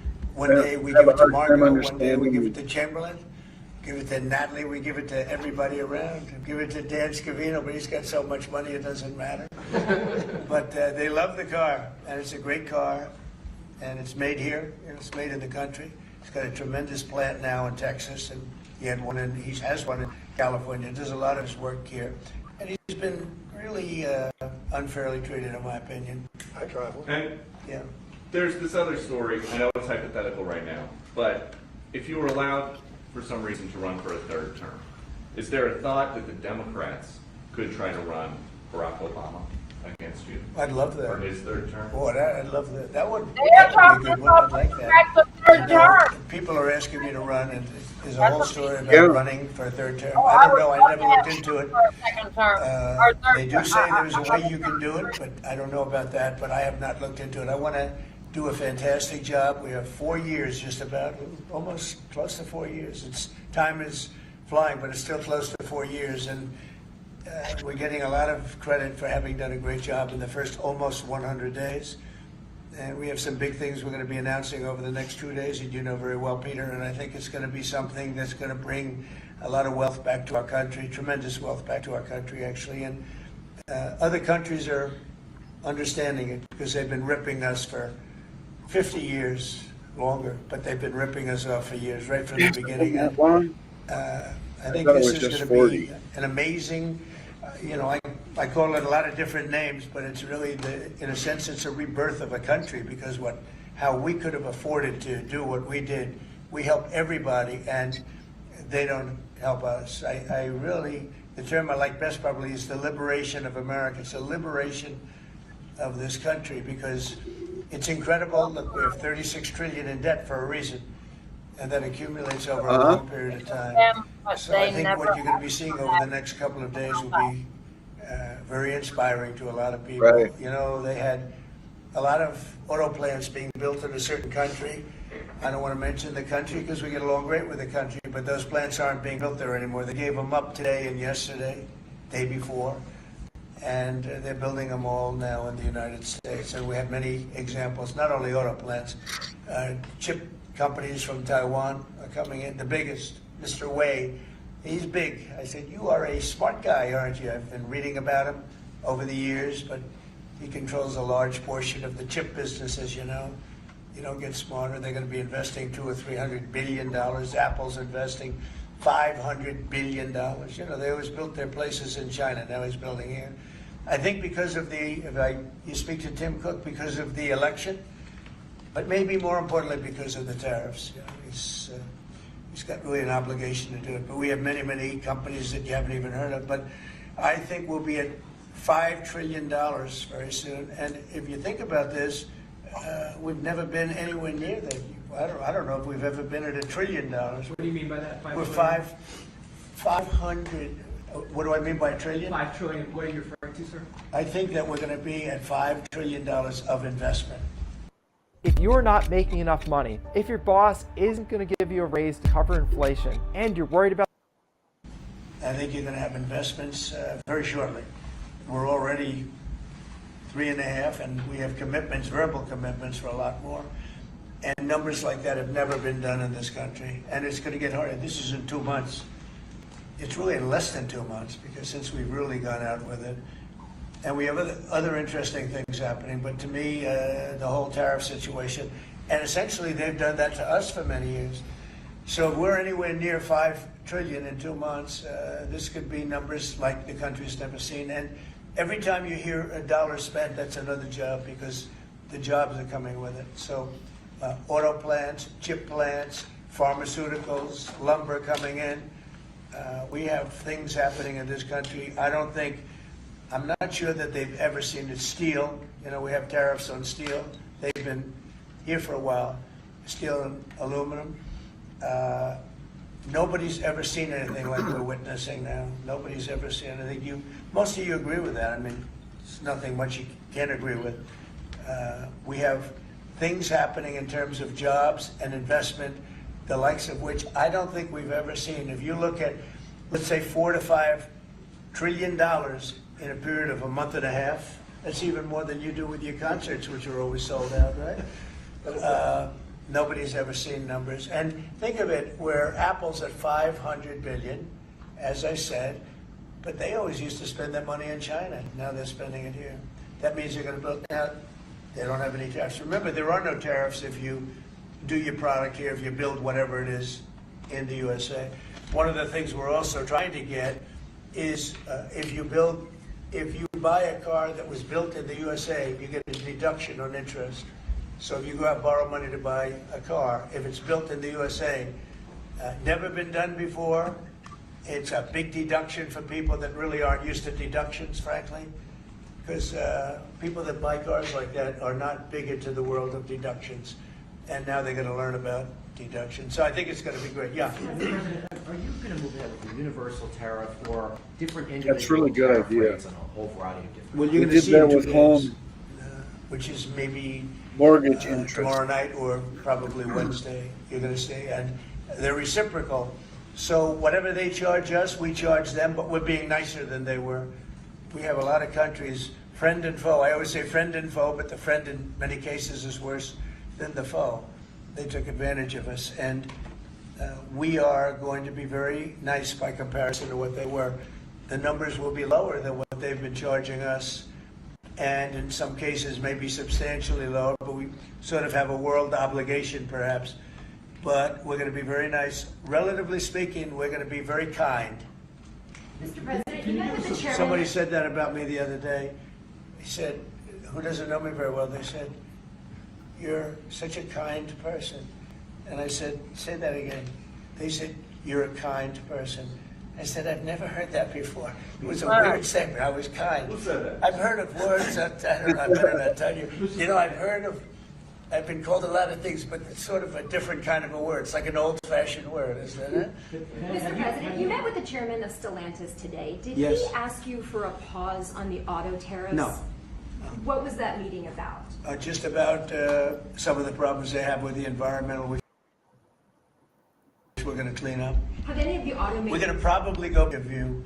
Look, we're going to go back probably to a 2020 standard.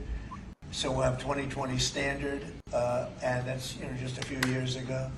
Oh, they're making it so difficult. All over the world they're making it. It doesn't mean a damn bit of difference either for the environment. It doesn't matter.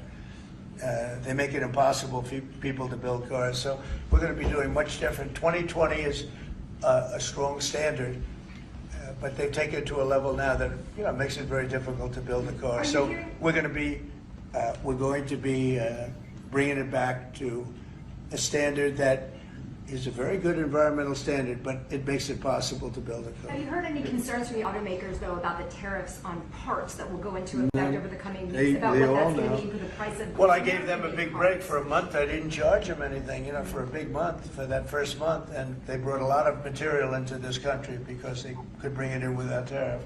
If you look at Canada and Mexico, they were driving hundreds of cars into the market because they avoid the tariffs by doing it before the tariffs go on, which would be Wednesday. And I saw some of your shows where cars are lined up for miles and miles. Some of them didn't have fenders on them. Some of them didn't have the roof on yet. They're driving it in brand new. They're driving it in because they want to avoid the tariffs. I let them have that. They sort of took advantage of it because that wasn't part of the deal, but that's okay. Are there any They're countries- great American car companies, and so I gave them a little break on that. Yeah. Are there any countries that you're not targeting on Wednesday? Well, it depends.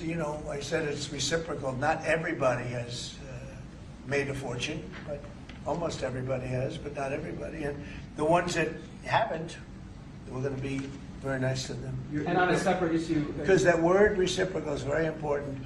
What they do to us, we do to them.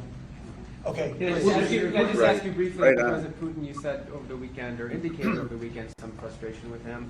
How serious are you about imposing oil sanctions on No, I Russian want oil? to see him make a deal so that we stop Russian soldiers and Ukrainian soldiers and other people from being killed. But mostly it's Russian and Ukrainian soldiers.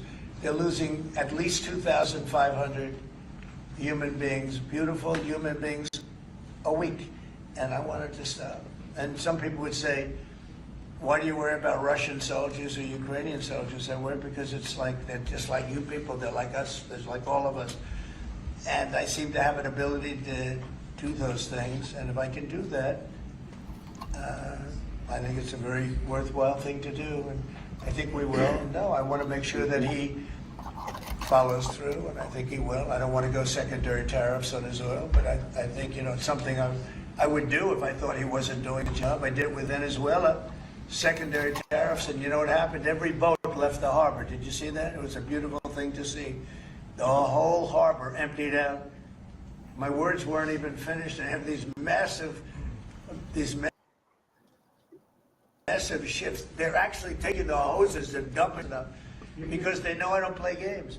So I think he's going to live up to what he told me, and I think he's going to I don't play games. Part of the deal. Now, Zelensky, and hopefully he's going to live up. I see he's trying to renegotiate the rare earth, or something, because, as you know, the Europeans get paid back the money that they gave, and we don't, because Biden is an incompetent president. And he should have asked for rare earth, or he should have asked for the loans to be guaranteed in some form. That's what Europe did. Europe is in for probably $100 billion, and we're in for $350 billion. So we're in for more than 3 times. And now you could make it a little bit less than that, but it doesn't matter. Whatever the number, we're in for substantially more than Europe. We could be in for $350 billion. They have no idea because Biden wasn't a good bookkeeper except for himself. And what happens is we made a deal for rare earth. It was all done. And I heard through you, I haven't spoken to them yet, but through you, I heard that they're now saying, well, I'll only do that deal if we get into NATO or something to that effect. Well, that was never, number one, discussed. Number two, I think it's going to be long before Putin, they said you're not going into NATO. And it could be, that's probably the reason the war started. Do they really have We're a hours away from a very special election. Wisconsin, Florida, I want to share your What? thoughts Yeah, on Republican some- voters to not sleep on this. Yes. Two very important races you got. Well, it's a big race, Supreme Court race in Wisconsin. It's taking place essentially as it was early voting, so we'll see what happens. It's a big race. I love Wisconsin. We won Wisconsin. Republicans typically don't do very well in Wisconsin, but I did. I actually won it twice. I actually probably won it 3 times, to be exact. We played their side. Not probably. I won it 3 times. We had a rigged election the second time, but that's, one of those things. We had to make this one too big to rig. Would you agree with that, Brian? Yes, Too big sir. to rig? Yes, sir. So anyway, but yeah, there's a big race, and I hope you get out and vote for the Republican. The woman is a radical left lunatic, and let's see who wins. But the woman will be very bad, and Wisconsin's a big state politically, and the Supreme Court has a lot to do with elections in Wisconsin. So if whoever it is that's running, including even Senate races, etc., but whoever it is in 4 years that runs. Having Wisconsin is a very big, we won it early and big, but winning Wisconsin's a big deal. So therefore, the Supreme Court choice, that is the one you're talking about right now. It's a big race. It's going to be announced fairly shortly. President Trump, on TikTok, big week deadlines, you got Liberation Day and the TikTok deadline. Yeah, we do, which I can extend if I want, but we have a lot of enthusiasm for TikTok for buying it. I think TikTok is good. I used it I was a great TikTok guy, and we won by 36 points, the youth. We won the youth, which Republicans don't do. Maybe it's because Kid Rock likes Trump, I don't know, but we won the youth by 36 points, and I attribute some of that to TikTok. Is the TikTok deal, the negotiations now, tied to a bigger tariff deal with China? No, but it could be. I mean, I've used tariffs for lots of different reasons, but I could see, 1 point in tariffs with China, big country, would be probably worth more than all of TikTok, as valuable as TikTok is. It's big stuff. So there's a great example. That's a great question, actually. I'm a very flexible person. I could use that for that. Like, maybe I'll take a couple of points off if I get approvals for something. I haven't done it. Maybe I'll do it, maybe I won't. But it's a very good question. Peter, you're very good. Thank you. You'll love this one. Go ahead. It's not front page news, but I am just curious. What is your thought about Tiger Woods now becoming part of the broader Trump family? Well, I love Tiger, and I love Vanessa, and they had a great relationship. I happen to think the relationship with my son, I happen to think the relationship was hurt very badly by the witch hunt that went on, Russia, and all the crap that they put Don through, who knew nothing about it. But Vanessa and Don had a very good relationship. They have incredible children, 5 incredible children. All good athletes, all great students, they're like great. And they broke up, quite a while ago. And which was to me very sad, because I think they're both great. Don and Vanessa, and Tiger actually called me a few months ago, and they have a very special, very good relationship with Tiger. I played golf with him a couple of times over the last month, and he's a fantastic guy and a fantastic athlete. And he told me about it, and I said, Tiger, that's good, that's good. I'm very happy for both. I just let them both be happy. Let them both be happy. They're both great. To follow up on China, China, South Korea, and Japan say they're going to work together in cooperation to respond to the tariffs that you're going to put into effect this week. Are you concerned that this move of the tariffs this week could push some of the United States' closest allies to work with China? No, I'm not worried about it. I'm not worried about it. Yeah. Mr. President, can I ask I think they're doing better, actually, with the tariffs. It could actually help them in a certain way. And I think a lot of them will drop their tariffs because, they've been unfairly tariffing the United States for years. And if you look at the European Union on cars, the European Union already dropped their tariff down to 2.5%. It was announced a couple of days ago, which is what which is a very small tariff. The United States charged very little. And I think I heard that India just a little while ago is going to be dropping its tariffs very substantially. And I said, why didn't somebody do this a long time ago? A lot of countries are going to be dropping their tariffs. And also what happened in France today, Mr. President, Marine Le Pen, the far-right leader, got convicted in court and is now banned from running for office for 5 years. Do you have a comment? That's a big deal. That's a very big deal. I know all about it, and a lot of people thought she wasn't going to be convicted of anything, and I don't know if it means conviction, but she was banned for running for 5 years, and she's the leading candidate. That sounds like this country. That sounds very much like this country. Okay, anybody else? You've been presented with a bunch of proposals for tariffs by your advisors that you're talking about that idea publicly. And who? That your advisors have presented ideas They to do. you about tariffs and what to do in the Yeah. next few days. Have you settled Well, on you're any? going to see. I've settled, a long time ago. But we talk about it. We talk about it a lot. We want to do what's right for the country and even the world. It affects the world, not just this country. This has been the piggy bank for the entire world. So it really does affect the world, and that's important to me also. Yeah.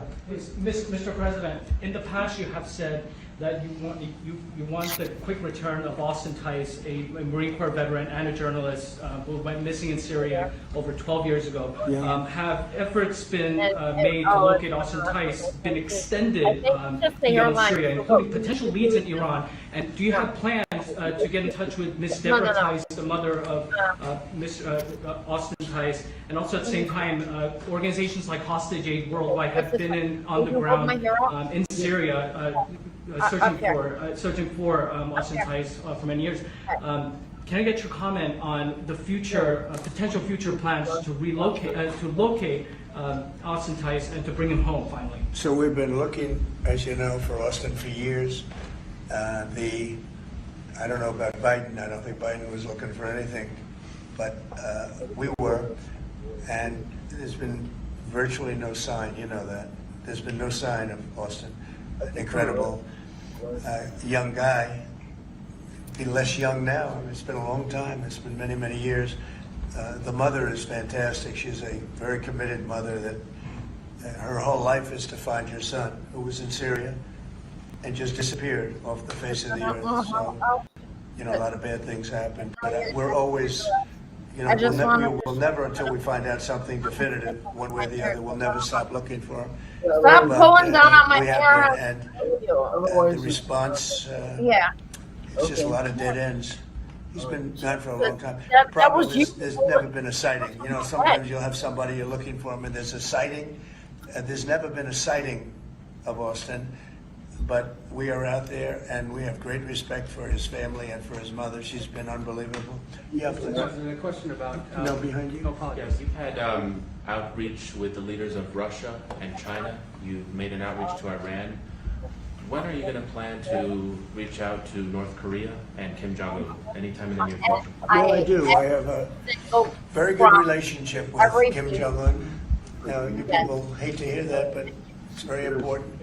I got along with him fantastically, as you know. It started off very rough, very nasty. Little Rocket Man, the whole thing was a nasty deal. And then one day we got a call that they'd like to meet. We met. We have a great relationship. And yeah, we have, there is communication, yeah. Mr. I President, think it's very important. You know, he's a big nuclear nation, and he's a very smart guy. I got to know him very well. Remember, I put my foot across the line, and then I walked across the line. I don't know if Secret Service was thrilled with that. They actually wasn't. They were not too thrilled. But I have a very good relationship with him. Yeah, we'll probably do something at some point. Yeah, please. Who's on your short list, Mr. President, to replace Elise Stefanik as U.S. Ambassador to UN? So we have a lot of good people that wanted. First of all, Elise is fantastic, and I just don't want to take chances with you guys saying, how's the election going? We have a congressional election that's close. I guess the one is in good shape, but the other one's a little bit close. But Randy Fine is a great guy. They're both good candidates. They're very good. But it's, you know, a little bit, we want to be careful. And Elise is very popular in her district. And so am I. We won by a lot of points, and so did she. And there's a lot of people that wanted to run for it, but we have no idea are they going to win it. I think it's just security. And I said, Elise, what about going back? Because they love you there, and she's going to take a big leadership position with Mike Johnson and the group, the speaker.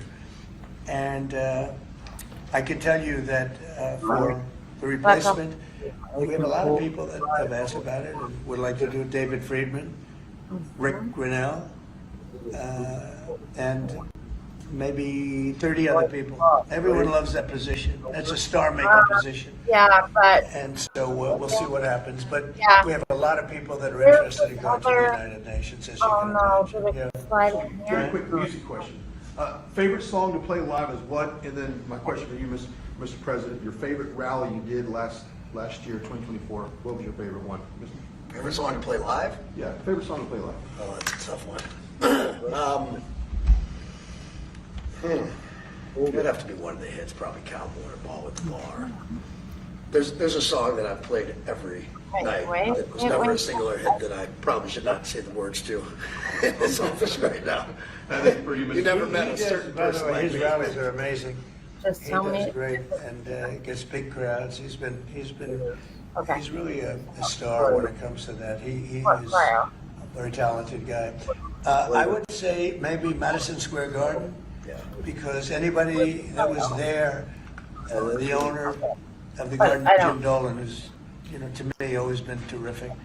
He said this, he's never seen anything like it. We had, that should be when you under announced that. Madison Square Garden, it's a big arena, but we sell out big arenas. We sold out in Milwaukee, we sold out in every big arena. We never had empty seats. It's amazing. They talk about Bernie Sanders gets 2,000 to 3,000 people. Everyone says, these crowds, I get 107,000 people in New Jersey. In Butler, PA, we had over 100,000 the second time.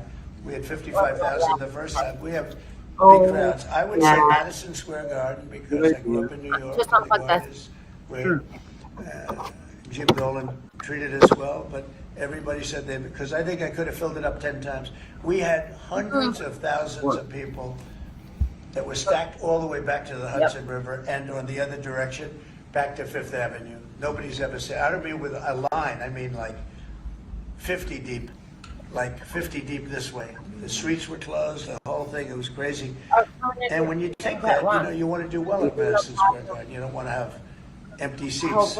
But we could have sold it out, Brian, 10 times, and everybody knew it. And I think we got a good indication that that's where the election was going. And we won every swing state, and we won by millions of votes. It was a great election, yeah. Mr. President, the U.S. military transferred 17 individuals to El Salvador overnight. Did you discuss with your team whether these deportations would run afoul of any recent court orders? No, I do want to thank, however, the president. He has been unbelievable, and in relation to us. But I think that our people have done an incredible job. I got elected on the basis of getting bad people out of our country that shouldn't be here, very dangerous people out of our country, and that's what I did. And then you have a judge that wants to take over, and I can't imagine it can be allowed. It was up to him that all be put back in our country. These are killers. These are drug lords. These are really bad people. But I want to thank the president of El Salvador because he's done an amazing job. You saw it. Yeah. Elon Musk's special government tenure is coming to an end, 130 days, I think another month. Yeah. Do you want him to stay longer, or is it time for him to go back to running his companies in Europe? Well, I think he's amazing, but I also think he's got a big company to run, and so at some point he's going to be going back. He wants to. Would you want to keep him around? But I'd keep him as long as I could keep him. He's a very talented guy. I love very smart people. He's very smart, and he's done a good job. Doge is, we found numbers that nobody can even believe, like 400 billion, 500 billion. It could be close to $1 trillion by the time they end on different things. And he's led the charge, and you've seen a lot of his people. And these are people that joined up. I always say they're high IQ people. I like high IQ people. And they've done a great job. No, at some point, Elon's going to want to go back to his company. I will say he's got, despite the way he's been treated, so he's an American patriot, but the way he's been treated with Tesla is just terrible. It's just terrible. Once he goes In fact, back- you have a Tesla, and you love it. You love it. He was saying before he bought a Tesla, he loved it. A lot of people are buying Teslas, I think, and I hope they are. He should not be treated that way. He's done an incredible service to our country. But once he goes back, is Doge going to keep operating even without Elon here? Well, I can't tell you that. I can say this, that a lot of the people that are working with Doge are the secretaries, the heads of the various agencies. And they've learned a lot, and they're dealing with the Doge people. I think some of them may try and keep the Doge people with them. But, at a certain point, I think it will end. But they have also gotten a big education, and they're doing a really good job.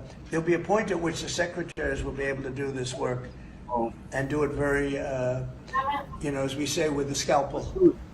And that's what we want. Yeah, Jeff? Mr. President, have you had any updates on the U.S. soldiers Found it? missing and with the Okay. I have. Can you give us an update? So 3 are no longer with us, and 1 is unfortunately probably in the same category, but they haven't declared that yet.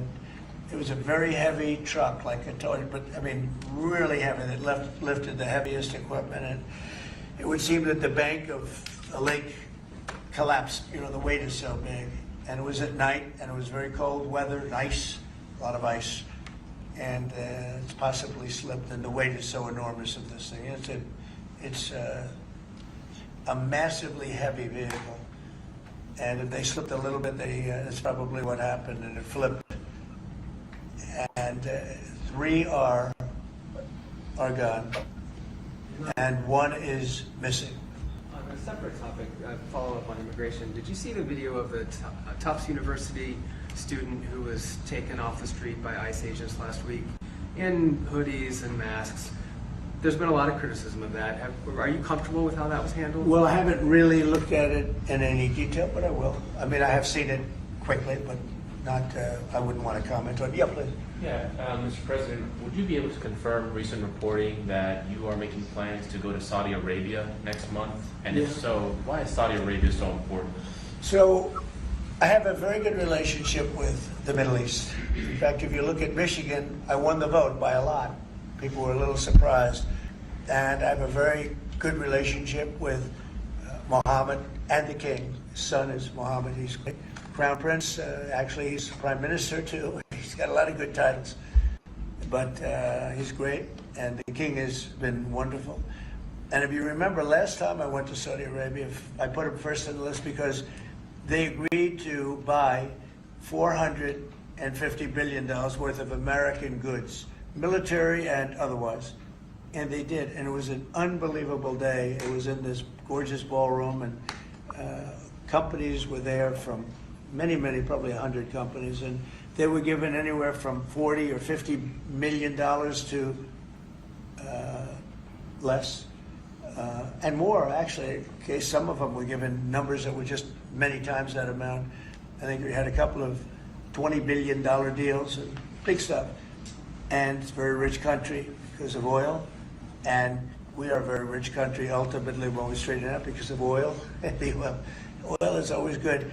And I agreed to do it again, and they've agreed to spend close to $1 trillion of money in our American companies, which to me means jobs. So they're going to spend hundreds of billions of dollars giving them to American companies that are going to be Saudi Arabia and other places in the Middle East. And for that, I think it's worth it. I did it last time, $450 billion, and the press was there. It was one of the most unique days I've ever seen, where companies would get up and you're getting $20 billion. They named the company, and the chairmen were all there, every chairman and top person in the company. You remember that, Peter? I don't know if you were there. You might be too young for that. I was on the Democratic campaign trail. Yep, it was boring. This was a much better deal. But it was amazing, actually. It was an amazing day. We sold and we partook in $450 billion worth of investment into American companies. And they announced the company, the amount of money, $1 billion, $5 billion, $25 billion. And the chairman of the company, many of whom, well-known figures, prestigious figures, great business leaders, they went up, they shook the hand of somebody, and they would sit down, and we just had a big investment made. So it was a record. Nobody ever beat it before. $450 billion worth of jobs. I view it as jobs more than anything else. And now we're close to $1 trillion, so it's more than double the number that we did when I first came to office. It could be place next month. It could be next month, maybe a little bit later, yeah.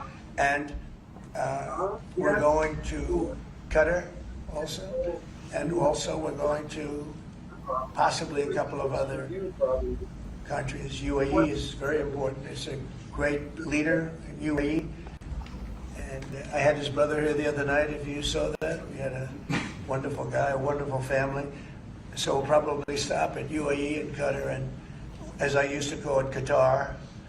Nobody's ever told me right or wrong. I always like to say Qatar, but it's Qatar. They like to say Qatar. And Saudi Arabia, the 3 of them, and then we'll go other places also. But in the Middle East, those seem to be the 3. And again, tremendous amounts of jobs will be created in those 2 or 3 days. Thank you very much, everybody. Thank you, press. Thank you, press. Headed out that door right there. Oh, Thanks, guys. Thanks, guys. Wait. Well, that was good. Okay, ready, everybody? You better do well with this. He's going to do it. Make sure everything is nice and clean, right, for your Make industry. America fun Because again. you're not in a clean industry. Hold that up. Okay? Thank you, everybody. Thank you, Fred. Thank you, Fred, everyone. Thank you. This way. Thanks, guys. Thanks, everybody. Thank you. Thank you. Did Biden do news conferences like this, Peter? I don't think. No. He was never standing next to somebody who looked like they were about to be shot out of a cannon. In other news, Minnesota residents are going to be happy to hear this. It just came out. There's a new website where any Minnesota resident, as long as you live within a zip code in the state, you can apply to have your auto insurance rates reduced significantly. All you have to do to qualify is to have 0 DUIs in the last 5 years.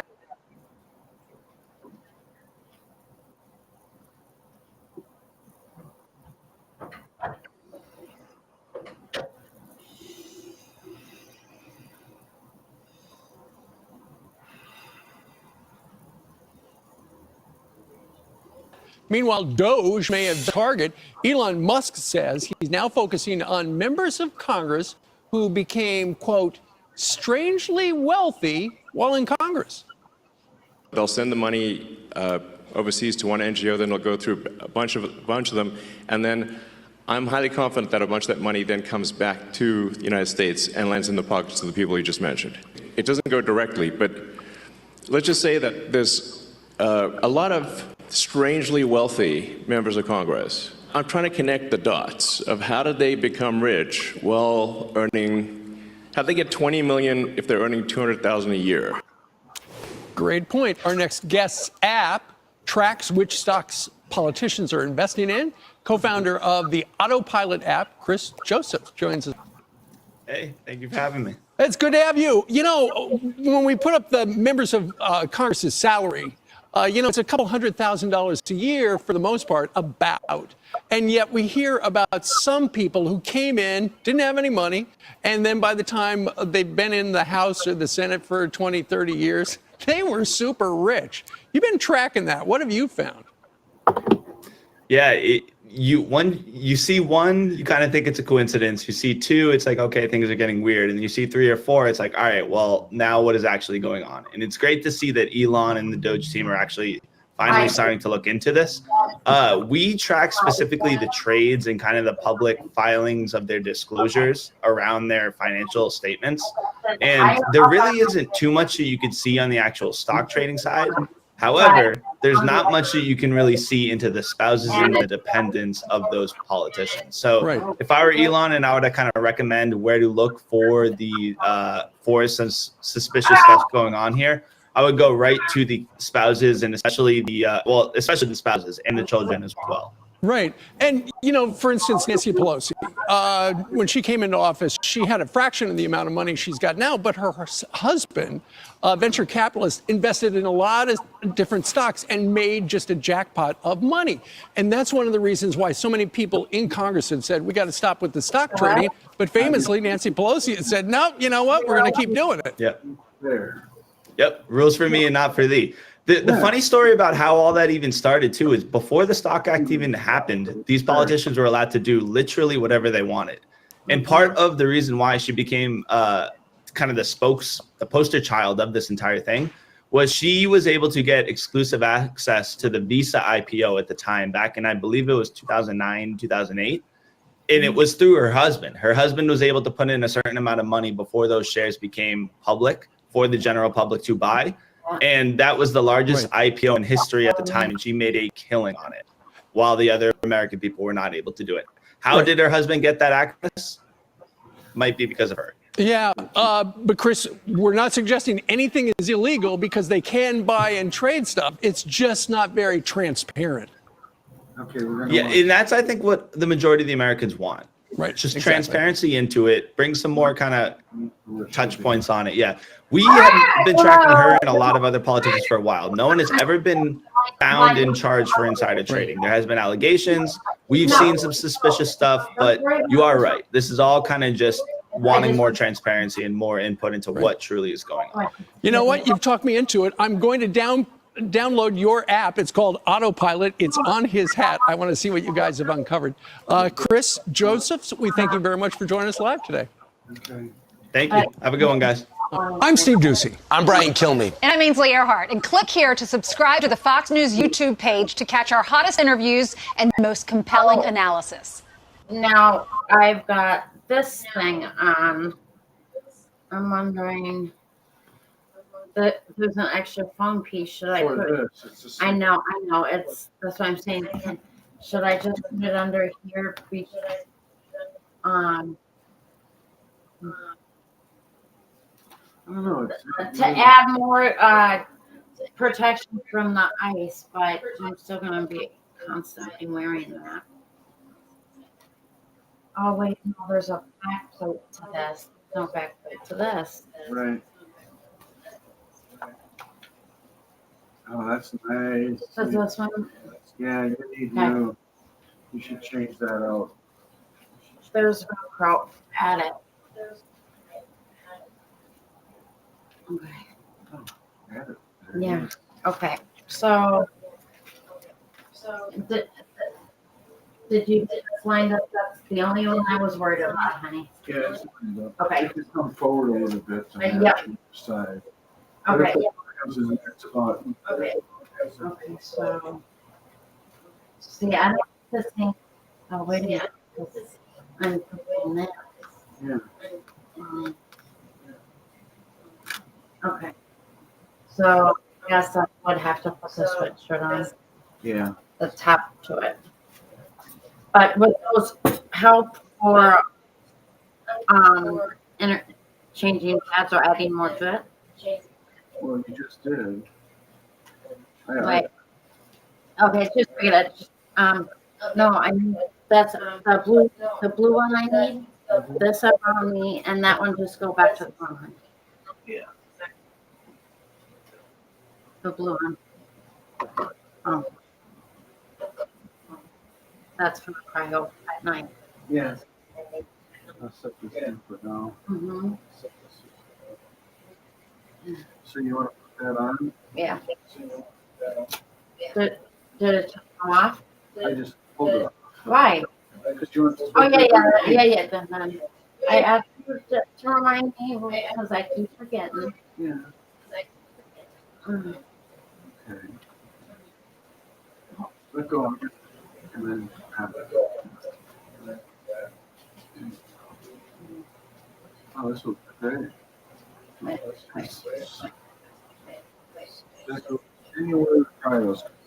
Yeah. Here, we can It's tuck supposed to. it up there. Well, wait. But it's supposed to go up here. Yeah. Hot capsule. Why? Cryo. You said cryo. No, I said cryo. Oh. Oh. So just eat them out. So just eat them out.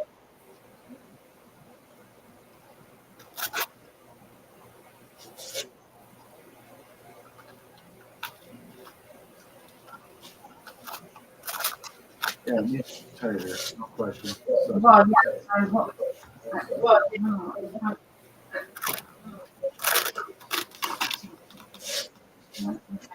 I'll eat on the thing. The cryo pad and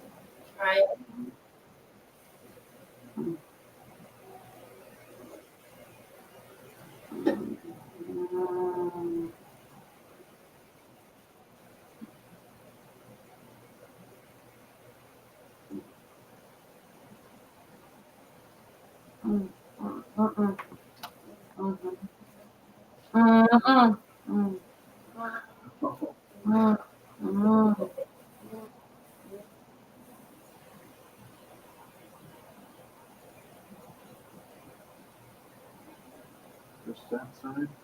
yeah. Apparently, my touch history has changed to Yeah. 2. Okay. 2. Right. So since I got all this on, I got the laptop, I got the computer. Oh, in a minute. Oh. And then we're gonna do gonna find a new article.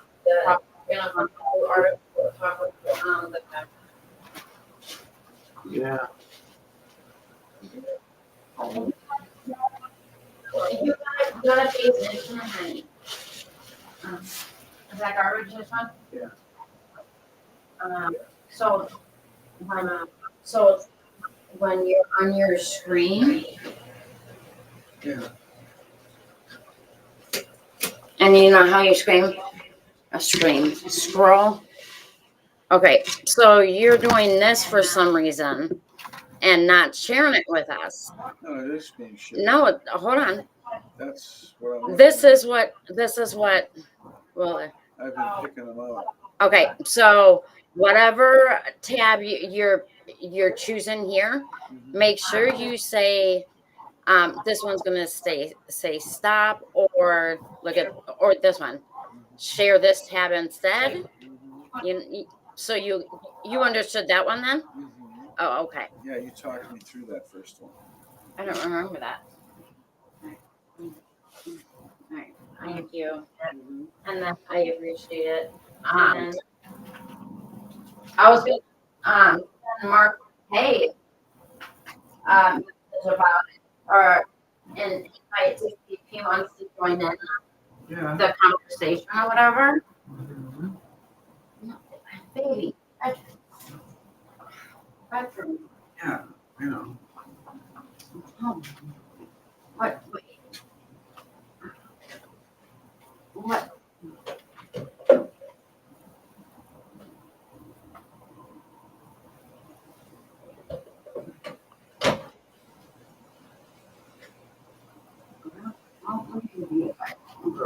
I'm sorry.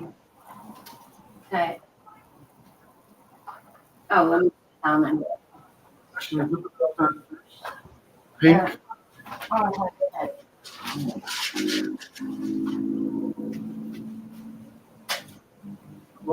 I was hoping it was gonna roll off. That's for you guys, right? Yes, I know. Nice belt. Oh, I need my opinion anyways. Yeah. I'll do. Okay. Put it outside of this sweatshirt. No, we're gonna do it inside. Underneath, yeah. Actually.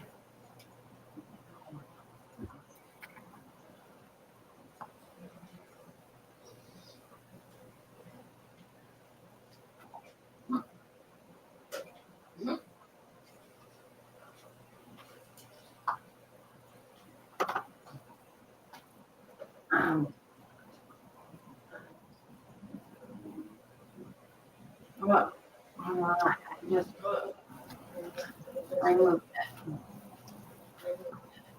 I'll hope you have the back. I'll just rip the top up for a second. Is my diva facing the correct way? Yes. Not, I mean, not up. No. Okay. But I'm gonna-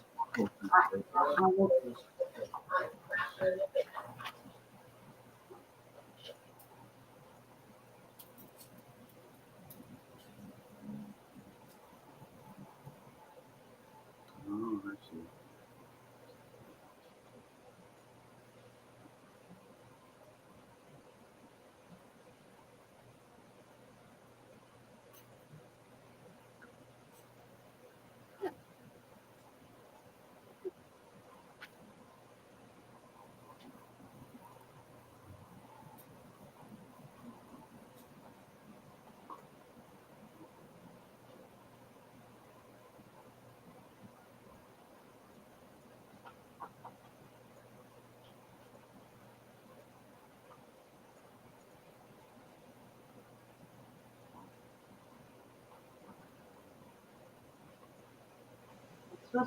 When I can't bend down and, I mean, look.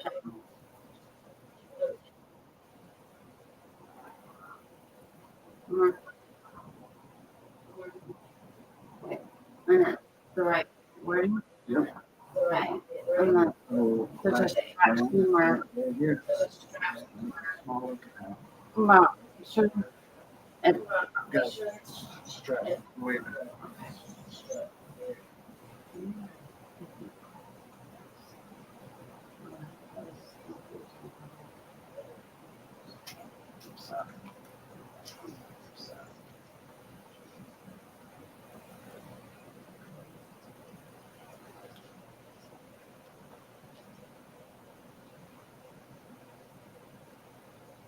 And no, I just did you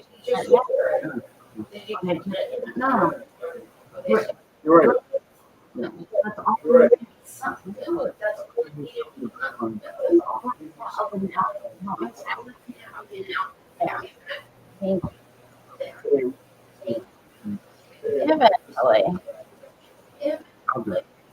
Well, yeah, it's 30 pounds.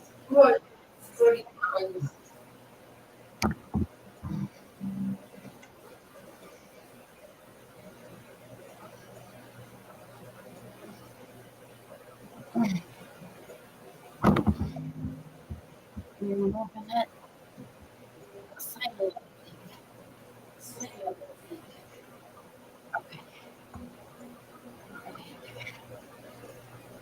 And I want a larger one.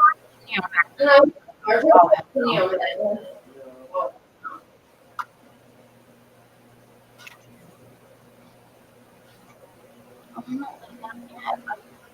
Are you going back to the living room? Or are you? No. Oh.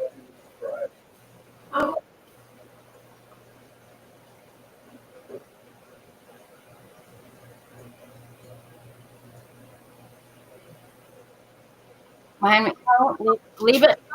Leave it. Leave it. Leave it.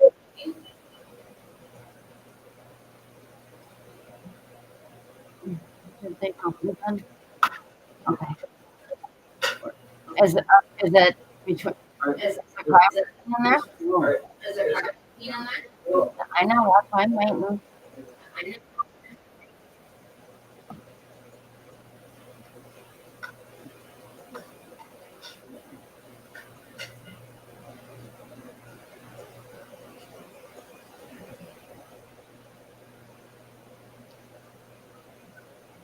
Oh, I lost my Wi-Fi.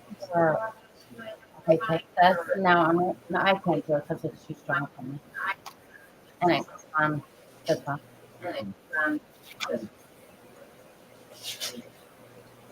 No. Hi. What? Yeah, like that. Because this puppet. So I can get. Oh, okay.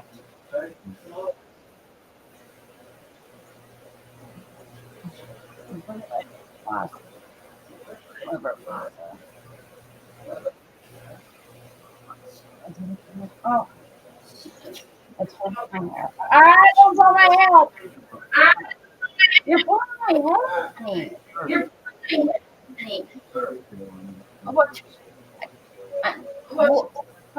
Fine. Worry about fine. Just making sure I'm not revealing anything appropriate.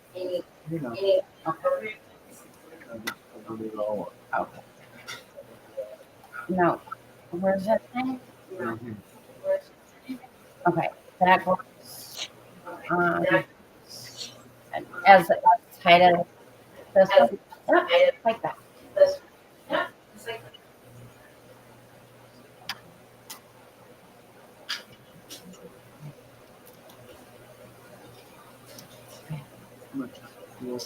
Okay.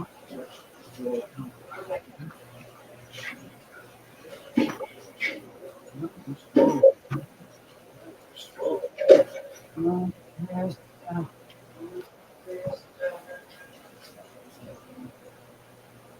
oh yeah, it's hard. Good. Okay. Sam,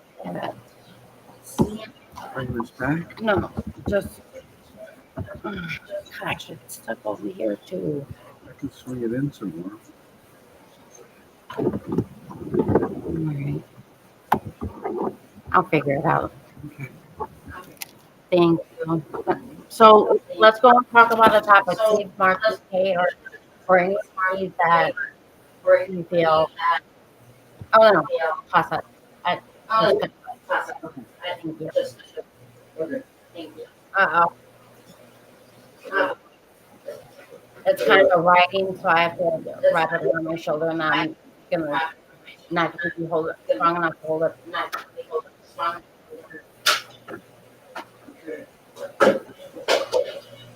What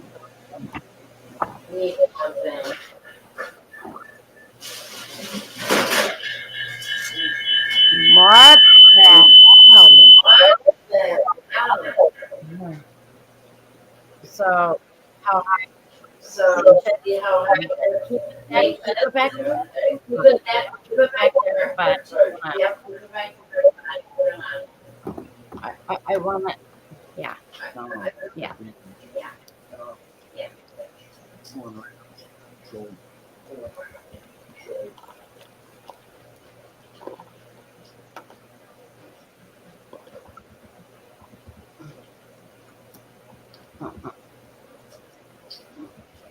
Is it okay now?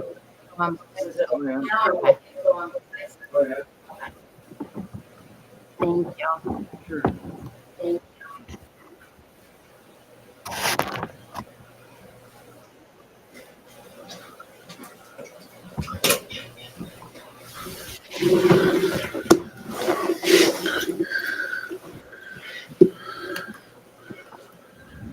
Marketers, you're outnumbered, staring into a crowd of millions tasked with Great.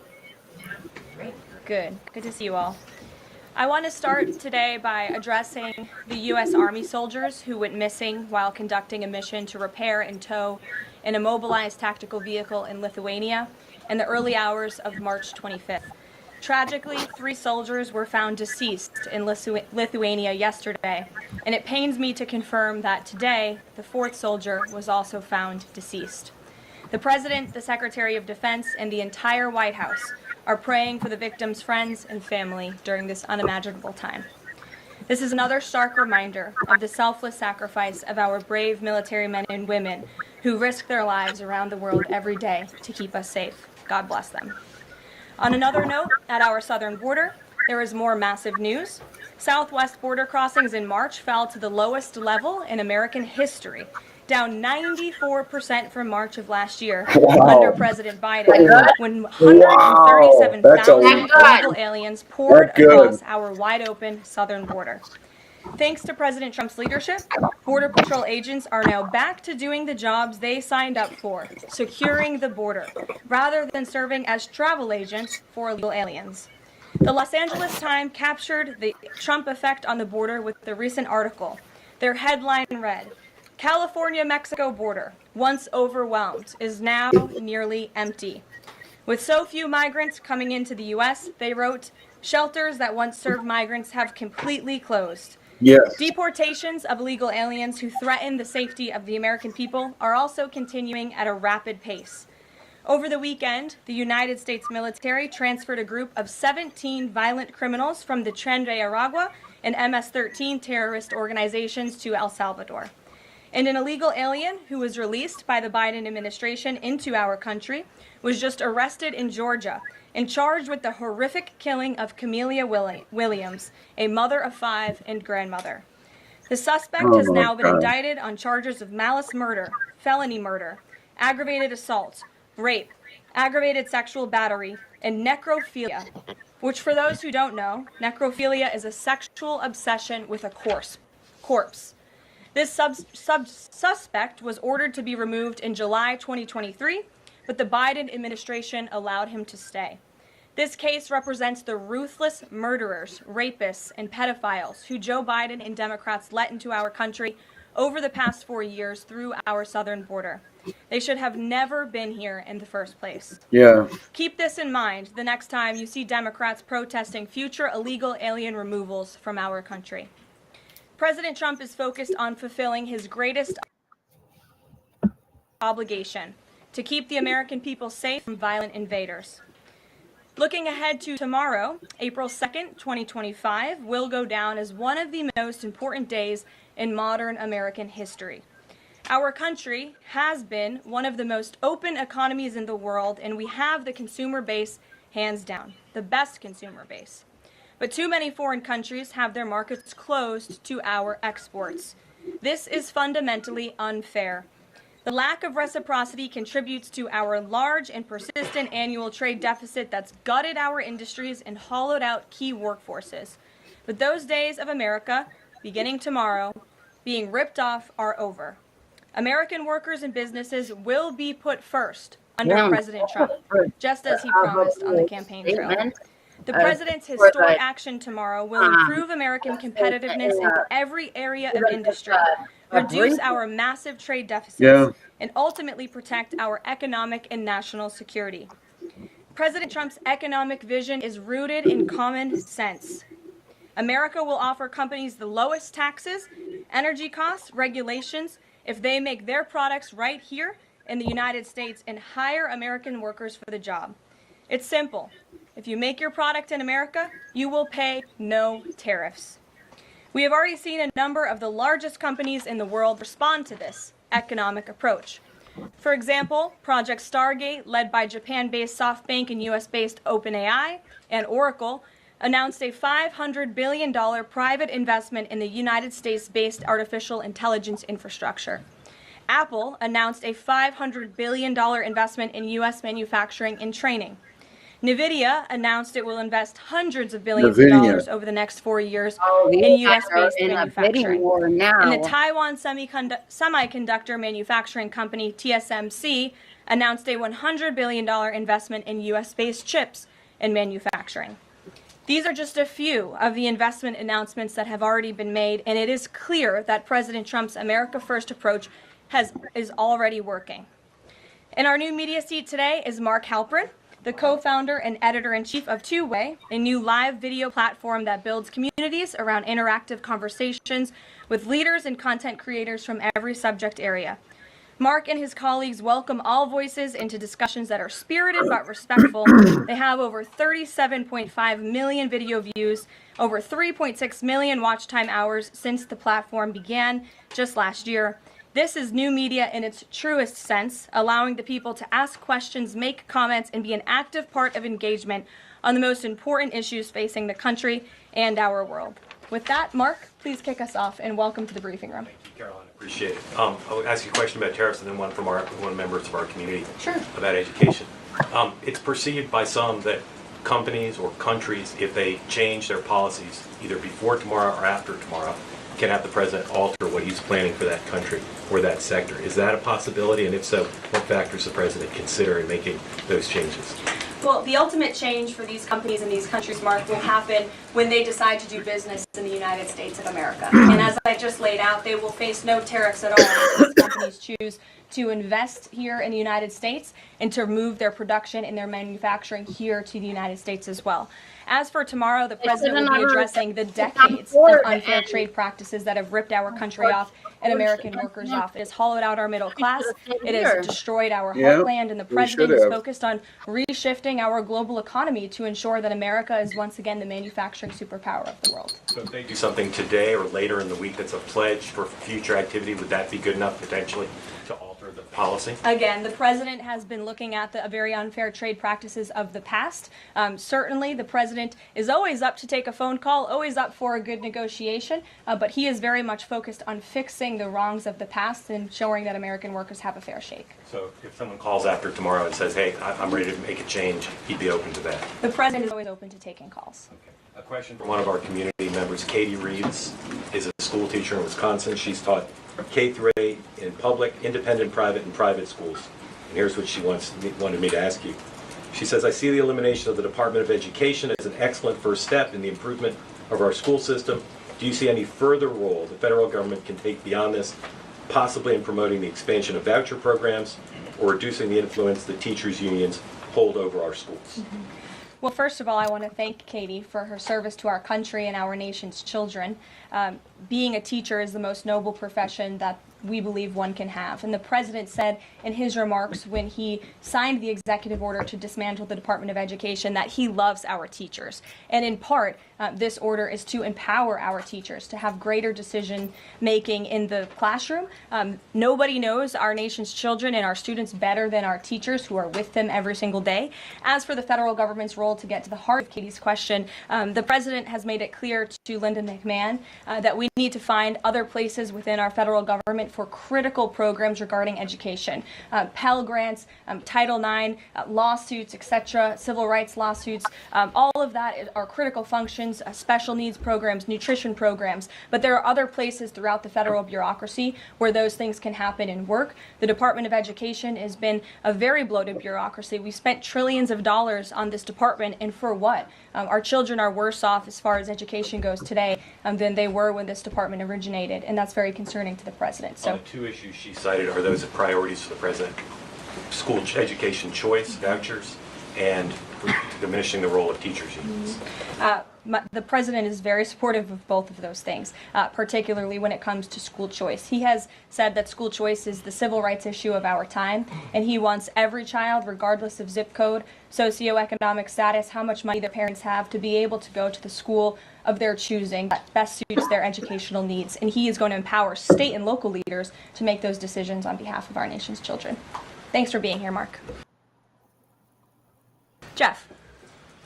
Just changing subjects for one, complete confidence in how all the deportation flights to El Salvador were conducted. But now that the administration has conceded that there was an error of one Salvadoran national, will there be any reviews conducted? And does the president express any thoughts on the one error that was disclosed in court last night? Well, first of all, the error that you are referring to was a clerical error. It was an administrative error. The administration maintains the position that this individual who was deported to El Salvador and will not be returning to our country was a member of the brutal and vicious MS-13 gang. That is fact number one. Fact number two, we also have credible intelligence proving that this individual was involved in human trafficking.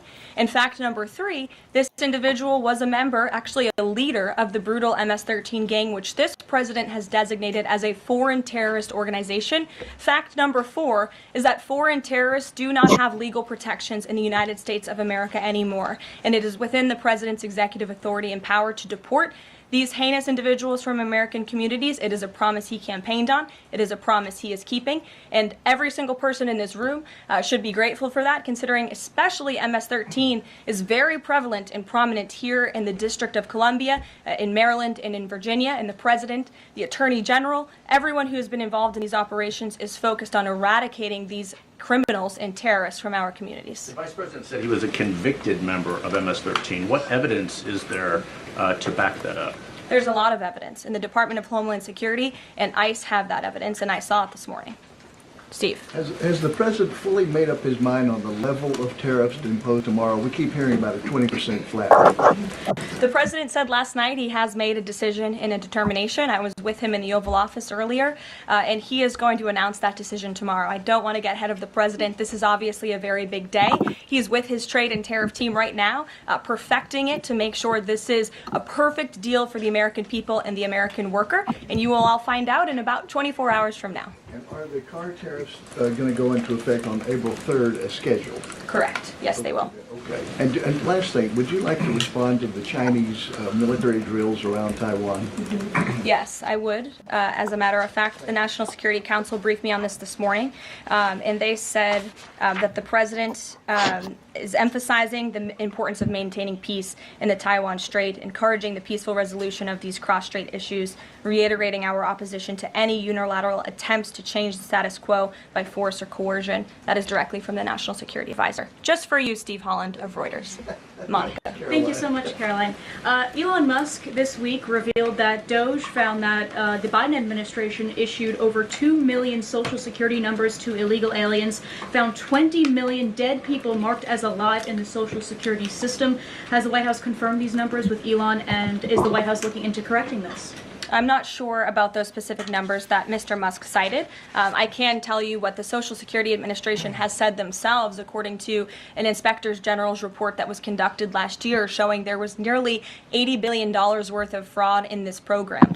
We know for a fact there are individuals who should not be receiving benefits on the Social Security rolls, and this administration is focused on cleaning out the waste, fraud, and abuse in every agency, but particularly in Social Security, to make it stronger for our tax-paying tax-paying, law-abiding citizens who deserve these entitlements and programs. Because you did bring up Doge, I do want to tout the incredible efforts that have been made at the Environmental Protection Agency. And Administrator Lee Zeldin is just doing a tremendous job.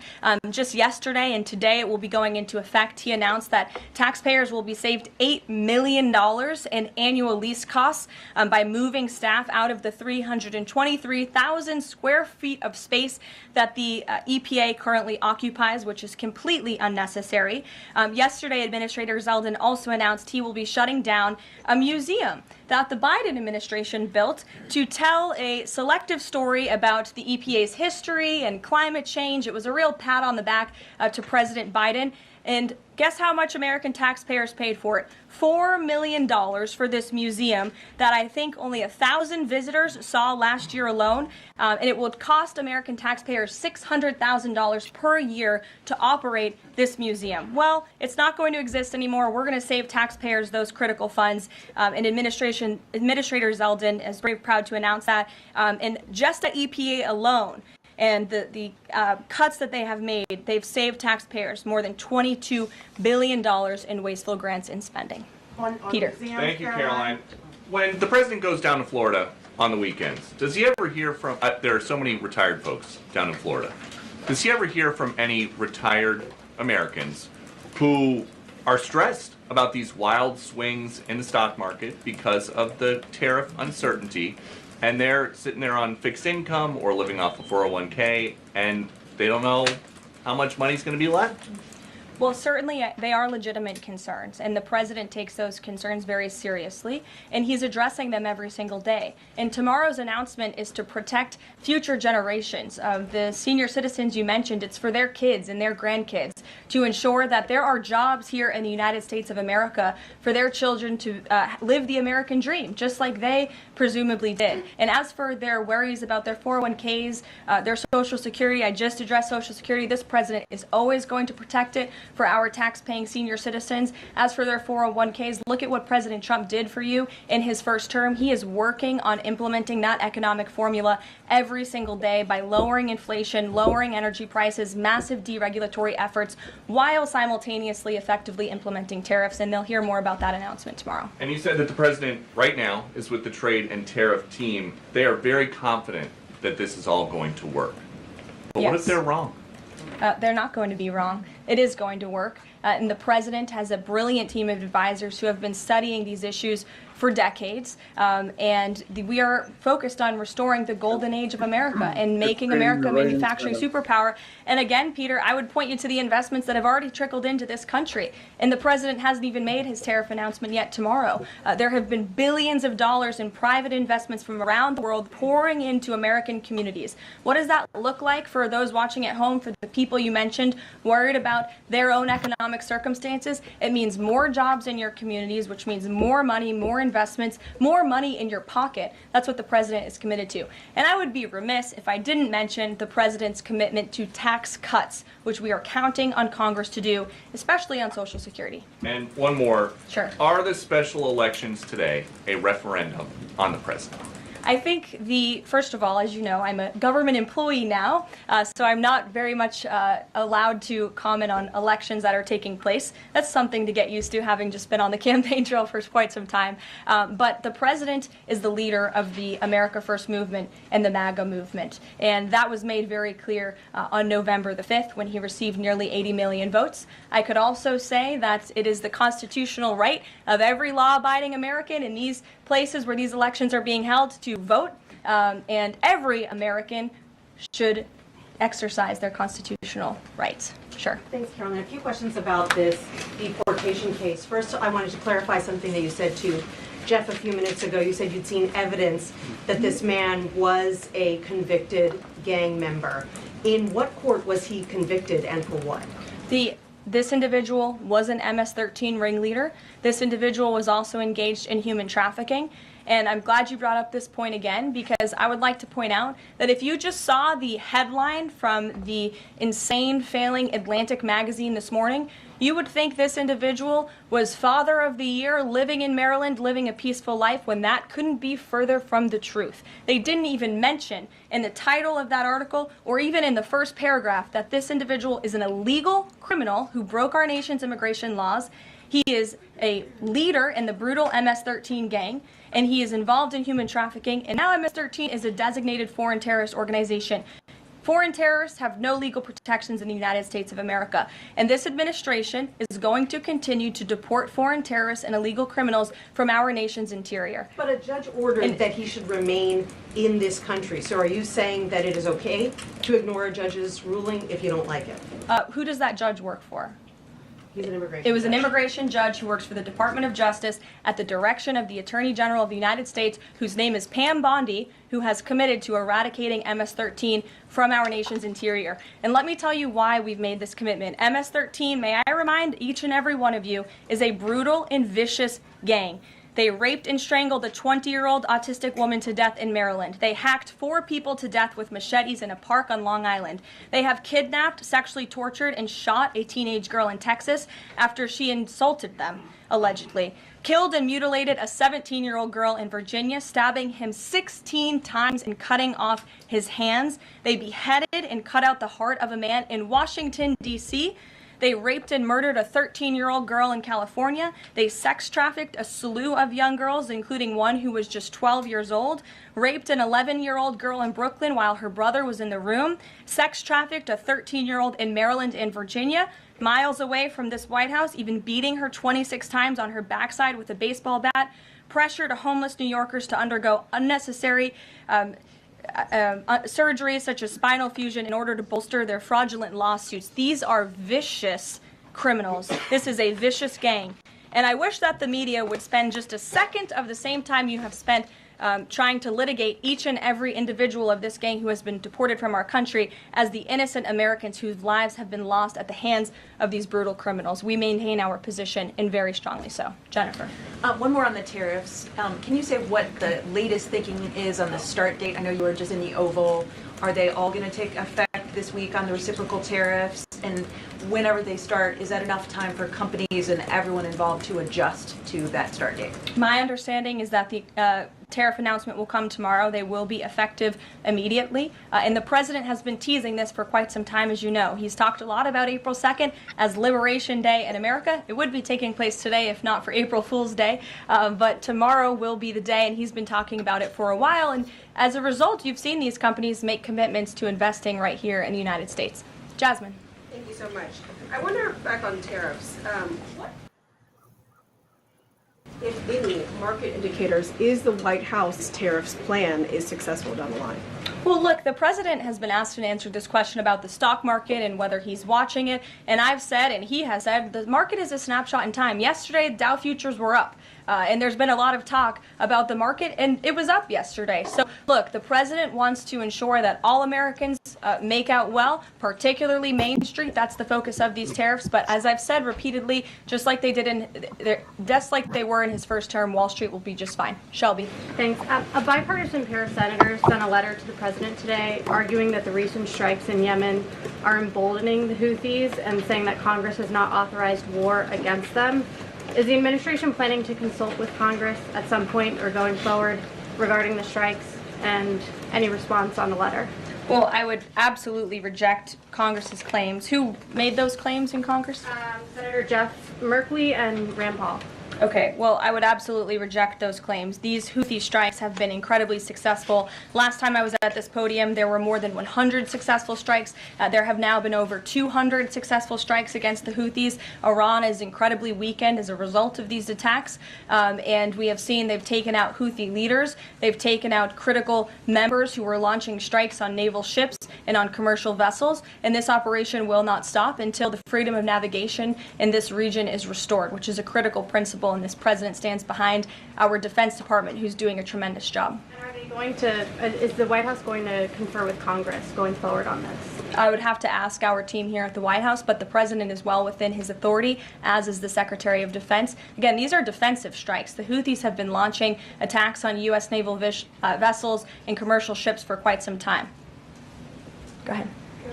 Caroline, Yeah. the pause on the Canadian and Mexican tariffs, the fentanyl tariffs, that's set to expire tomorrow. Is the president considering extending that pause? Look, I will let the president speak on the specifics of the tariffs tomorrow. But as for fentanyl, we have seen this has certainly caused a national security crisis here in the United States.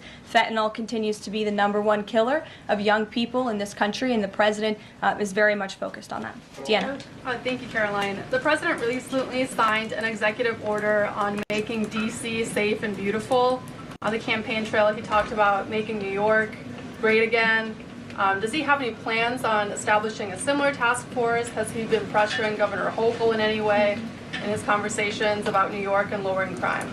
Well, he has been in correspondence with Governor Hochul quite a bit on the issue of crime, also on the issue of congestion pricing, and so many other issues that are facing New Yorkers. And he wants New York to clean up their streets just as he does here in Washington, D.C. He also speaks to Mayor Adams as well. So he's engaged with state and local leaders across the entire country to ensure they're doing their part to help American citizens in each and every state, regardless of if it's a red state or a blue state. A question on Russia. Yesterday, the Russian government said that their new goal is 160,000 conscripts for the war.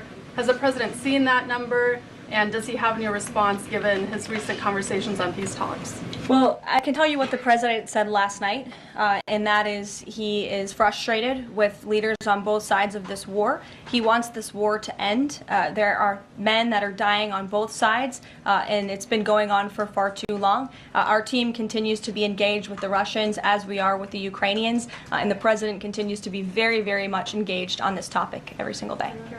Caroline. Sure. Caroline, Sure. The president said over the weekend that he couldn't care less if prices went up on foreign cars because people buy more American cars. There's been consensus from a lot of economists that these tariffs could raise prices on other goods as well. Is the president comfortable with Americans on Main Street paying more because of these tariffs? The president is doing everything he can, and this entire administration is doing everything we can to bring down the cost of living in this country. An inflation mess that was fueled by the previous administration's reckless spending, burdensome regulations that this administration is focused on slashing every single day. I just read you a statistic just from the Environmental Protective Agency alone. We're saving taxpayers money that's ultimately going to drive down inflation, and we're unleashing the might of our energy industry, which will bring down prices as well. To the heart of your question, because this is very important to the American people, you should trust what this president did for you in his first term. He effectively utilized tariffs while driving down inflation. It was a record low 1.4% when he left office, and he's focused on getting back to that. It's unfortunate the previous administration left us in this mess. Sure. Representative Anna Paulina Luna left the Freedom Caucus over there, left support for her bill that around 12 weeks around the birth of their baby. Does the president support that bill? I'm not sure. I haven't actually talked to the president about that bill, but I certainly can and can get a take on if he supports it or not. Thank you. And one more. The D.C. Circuit ruled last week that the president can fire holdover Biden appointees of independent agencies. Will this ruling empower President Trump to dismiss more federal employees? Well, the president has given the responsibility to his cabinet secretaries to hire and fire at their respective agencies, and they reserve that right. You saw the Secretary of Health and Human Services announced more layoffs today. This is all part of the administration's effort for a mass reduction in force in the federal bureaucracy here in Washington, D.C. to save American taxpayers money. As for agencies within the president's executive authority, the president retains that right. And we've seen there have been bureaucrats at some of these agencies that have been trying to act independent. They need to remember who they work for. It's the executive of the executive branch. You look at the United States Institute of Peace, for example. There was a little bit of a standoff with bureaucrats over there who didn't want to realize who they work for, and that is Donald Trump. And President Trump is focused on streamlining these agencies to save American taxpayers money, and he has every right to do that. Caroline. Sure. Go ahead.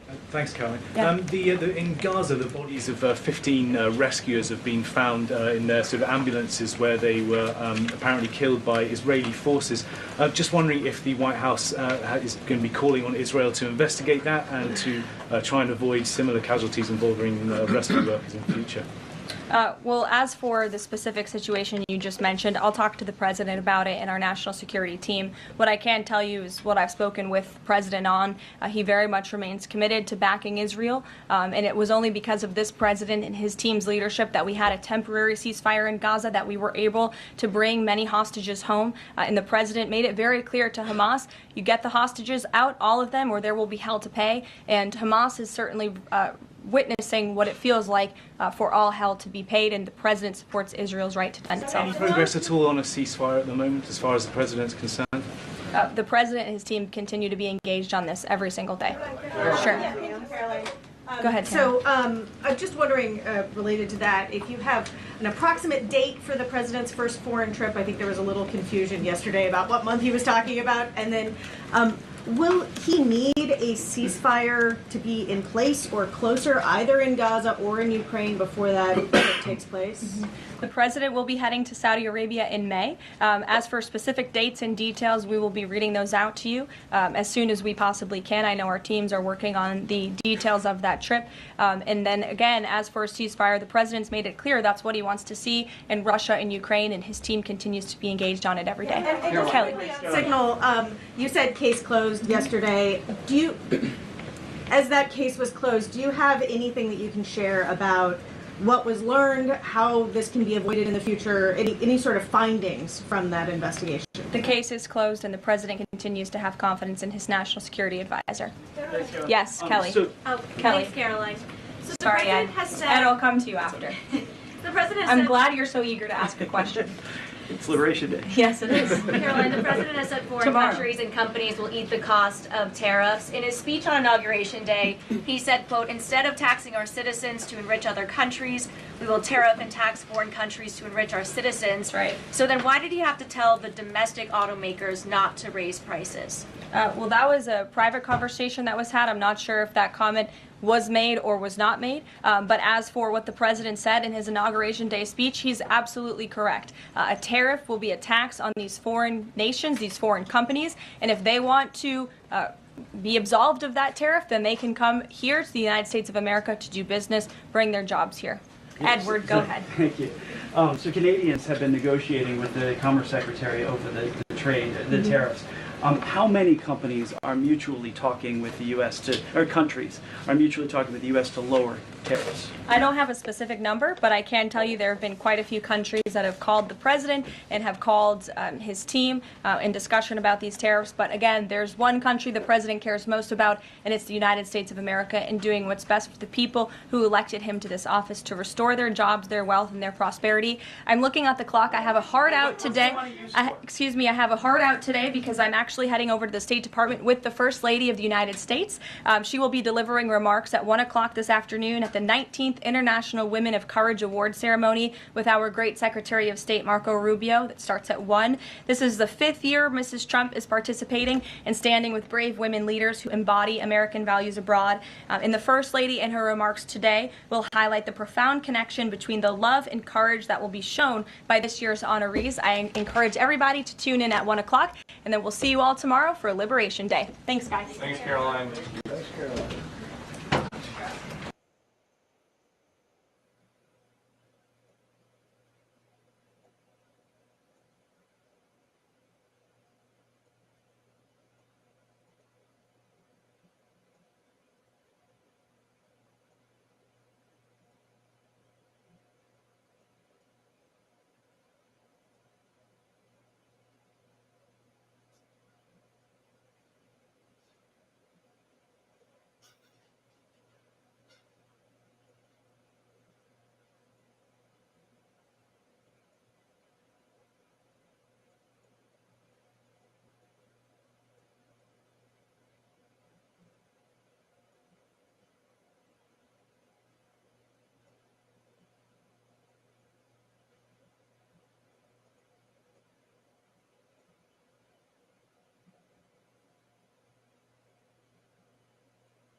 Did you get my meds today? Oh, afternoon meds you have not done since you took a Friday one. But you have to pick them up. I have meds that are due today. Oh, You were supposed to be in St. Paul. yeah, what was it, diazepam? We should call and find out if they got a hold of the doctor.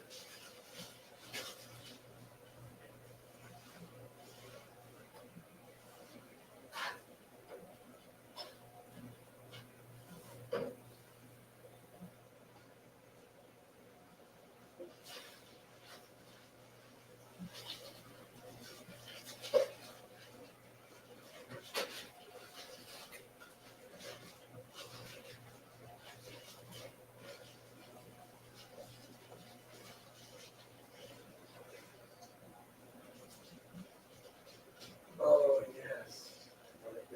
Much. I like the fabric. What is that? That's not your ordinary sweat kind of thing. Oh, the inside is like fleece. This is really sweet. I have garbage down here now. A treasure chest.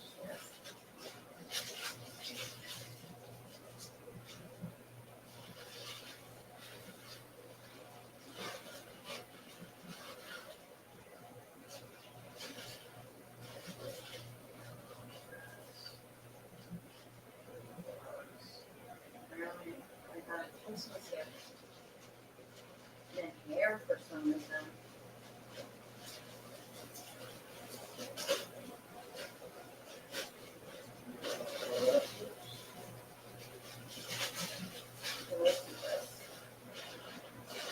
It's just a bead now.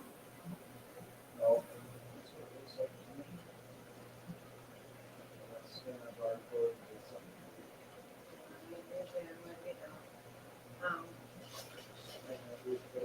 For Christmas anyways, can go and watch it.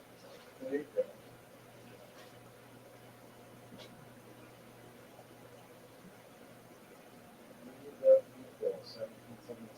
I'm guessing that's for. Oh, Tyler. Gary has one. Yes?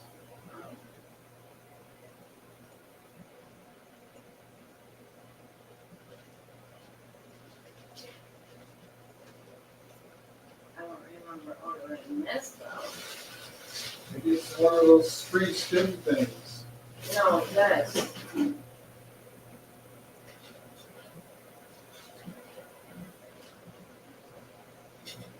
Oh my. Yeah, I don't remember ordering this.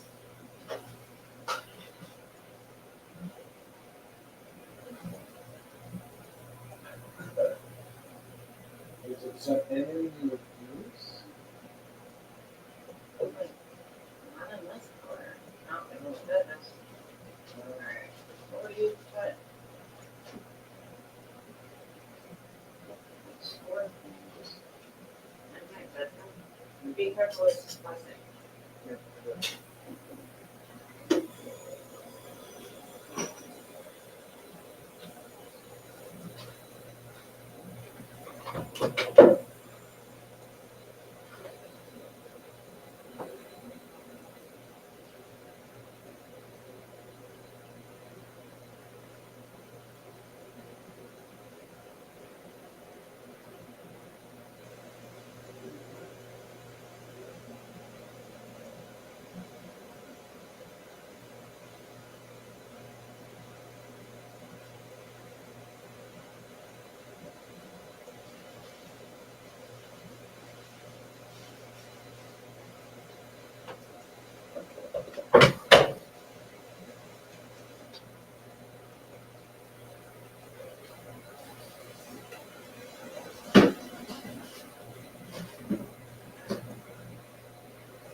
If you're a Christian, middle-class American between the ages of 30 and 70, and you're looking to earn some...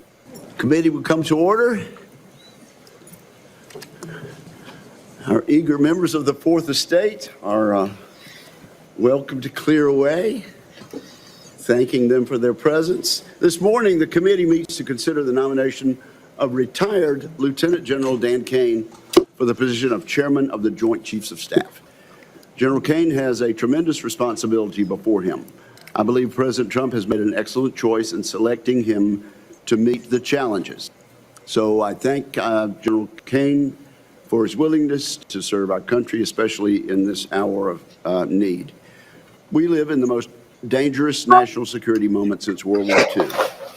An axis of aggressors led by the Chinese Communist Party and Vladimir Putin's Russia means us harm.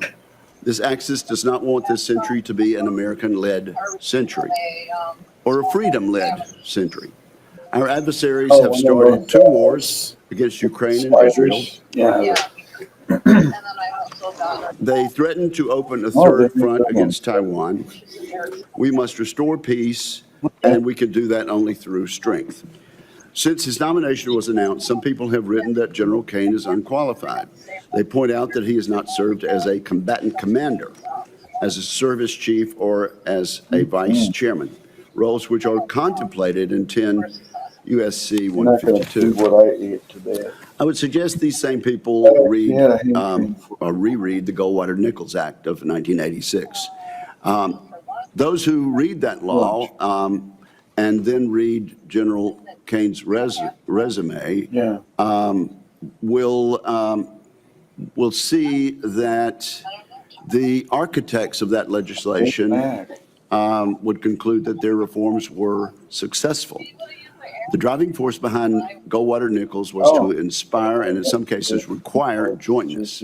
So let's talk about jointness with regard to Lieutenant General Kane. They believe that when our military services work together, those services are greater than the sum of their parts. General Kane agrees, and his record reflects that. He began his career as an Air Force fighter pilot in 1992. Right. By the time he was done, General Kane had operated in every domain, and he had developed relationships with every service. That would not have been true 40 years ago. General Kane flew and commanded aircraft, but he's also worked for the U.S. Department of Agriculture, having helped in the wake of Hurricane Katrina in the midst of a bird flu outbreak. At the White House, General Kane wrote early homeland security strategies. He deployed and commanded repeatedly to Iraq and Syria, serving within various special operations forces units. He ran our most secretive programs for all military services. General Kane worked extensively as the CIA's senior military officer, again, collaborating with every military service and combatant command. It's difficult to imagine a better joint and interagency background for a nominee of this position. Our threat environment is complex, and General Kane understands how the services can work together to meet today's dangers. We have much work to do, as this committee knows. We need to grow our defense budget. We need to reform the Pentagon's processes drastically. If confirmed, General Kane would play a significant role in providing military advice to the Secretary of Defense and the President of the United States on both of those topics. In particular, the chairman plays a significant role in the requirements process. I hope he will make a priority to modernize this critical aspect. The statutory role of the chairman may be limited, but the position is explicitly the voice of the combatant commanders. That voice matters because the commanders are largely absent from our requirements and budgeting processes. The chairman can and should also be an advocate for a more agile planning process, one that considers the problems, and I'm going to use two big words here, the problems of simultaneity and protracted warfare. I guess that's three big words and two big terms. These are technical terms for fairly straightforward facts. First, that our adversaries are likely to act against us in a coordinated fashion. simultaneity. And secondly, that once that war breaks out, it tends to take on a life of its own, protracted warfare. Lastly, a chairman is responsible to deliver a serious, honest chairman's risk assessment to this committee as soon as possible. I look forward to General Kane's thoughts on each of these points. Based on my conversations with the nominee and based on his actions in uniform, I'm confident that General Kane will give President Trump his best military advice. He will do so without bias, as he's required to do. He would not consider whether the president may like or dislike that advice. That's exactly what a United States president deserves. I'm convinced that General Kane sees this role as absolutely nonpartisan. We can argue politics up here on this dais, but I expect General Kane to stay out of it, no matter the subject. I thank the nominee for his service and for appearing today, and I turn now to my friend and colleague, Ranking Member Reed, for his opening remarks. Thank you, Mr. Chairman. Lieutenant General Kane, welcome and congratulations on your nomination. Also, I would like to extend my appreciation to your family because I know they've been with you throughout your entire career, and they're with you today. I also want to offer my deepest condolences to the families of the U.S. Army soldiers who tragically lost their lives in Lithuania during a mission last week. General King, you have been nominated to be chairman of the Joint Chiefs of Staff. We must start by acknowledging the unusual conditions around your nomination. 6 weeks ago, President Trump abruptly dismissed General C.Q. Brown, who was not even halfway into his tenure as chairman of the Joint Chiefs of Staff. Secretary of Defense Hegseth also dismissed several other senior officers, including Admiral Lisa Franchetti, the Chief of Naval Operations, General James Slife, the Air Force Vice Chief of Staff, and all three Judge Advocate Generals for the Army, Navy, and Air Force. To this day, no explanation has been given for the dismissal of these officers. As such, I remain deeply concerned that they were dismissed for political reasons, which sends a chilling message throughout the ranks. I would take a moment to salute General C.Q. Brown, who served this nation honorably for more than 4 decades and led the Joint Chiefs with dedication and skill.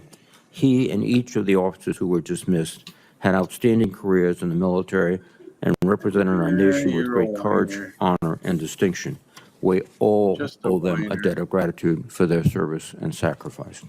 General Kane, I trust that you understand the fraught situation within which you have been nominated to be the chairman of the Joint Chiefs.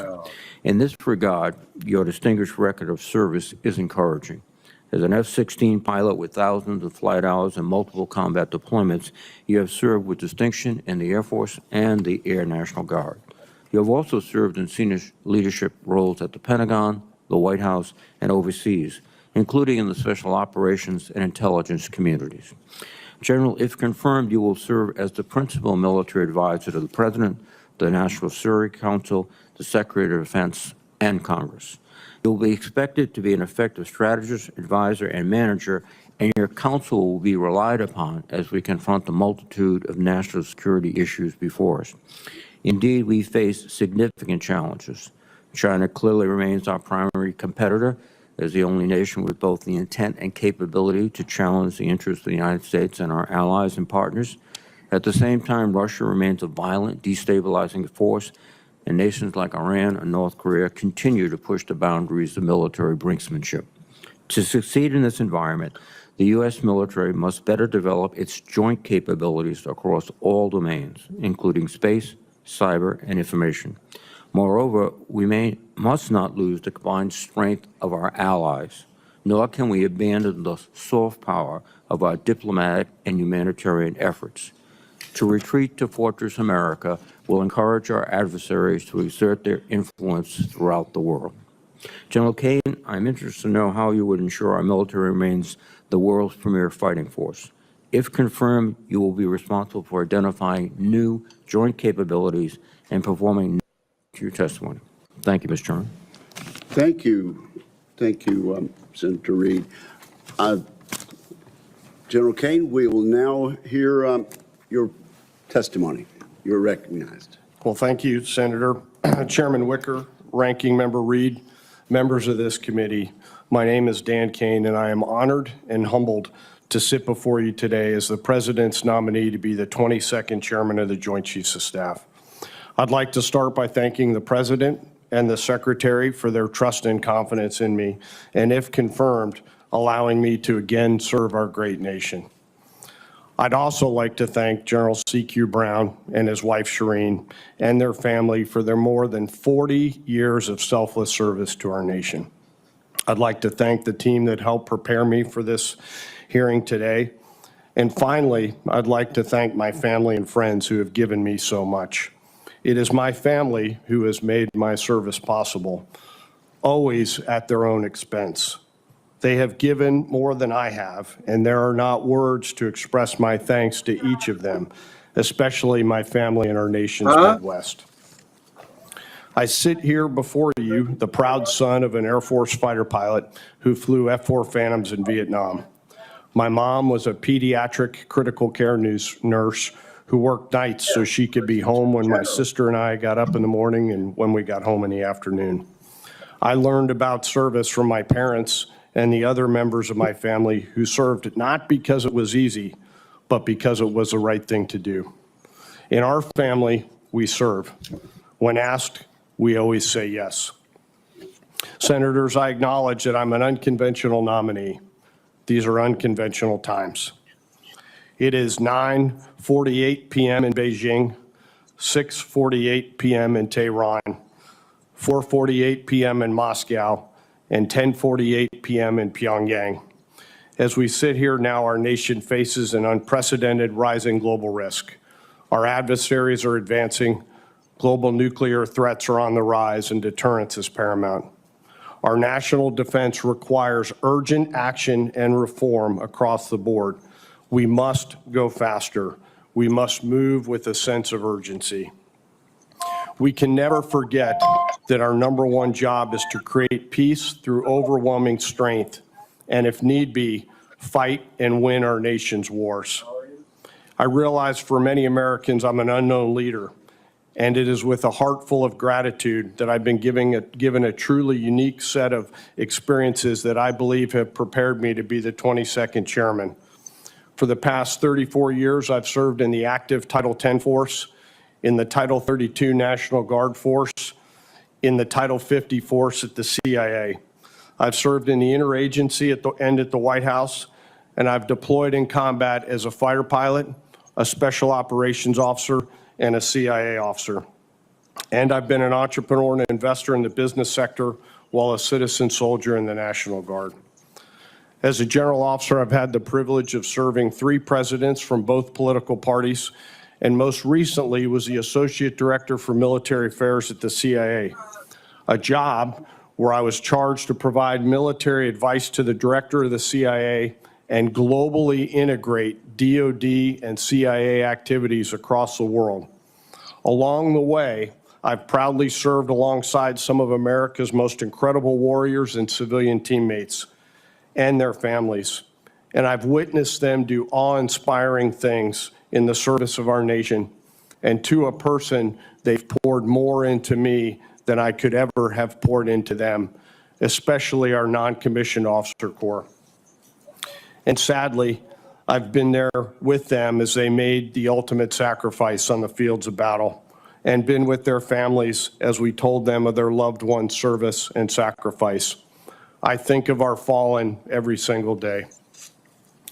These experiences help me to better understand how our nation considers and uses military force to achieve our national security objectives.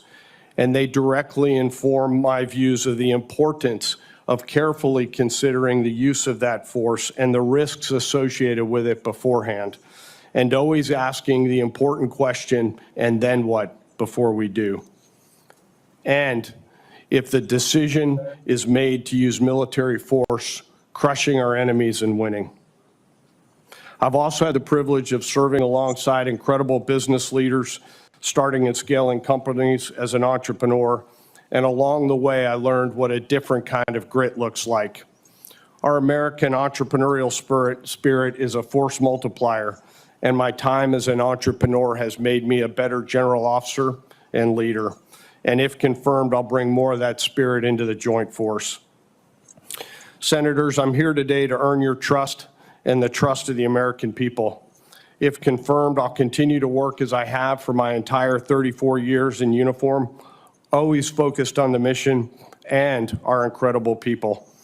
If confirmed, I'll continue the traditions and standards of my oath of office and my commission as a nonpartisan leader who will always strive to do the right thing. Chairman Wicker, Ranking Member Reed, and members of the committee, thank you for your time and your consideration. As we gather here today, let us never forget our deployed forces and their families, and may we always remember our fallen and their families, especially those 3 that Senator Reed mentioned and our 1 missing. I look forward to your questions. Thank you very, very much, General Kane. I am required to ask you some standard questions that we ask of all nominees in your situation. And so if you will just answer yes or no to these questions, keep your talk button pressed. Have you adhered to the applicable laws and regulations governing conflicts of interest? Yes, Senator, I have. Have you assumed any duties or taken any actions that would appear to presume the outcome of the confirmation process? No, Senator, I have not. Exercising our legislative and oversight responsibilities makes it important that this committee, its subcommittees, and other appropriate committees of Congress receive testimony, briefings, reports, information from the executive branch on a timely basis. Do you agree, if confirmed, to appear and testify before this committee when requested?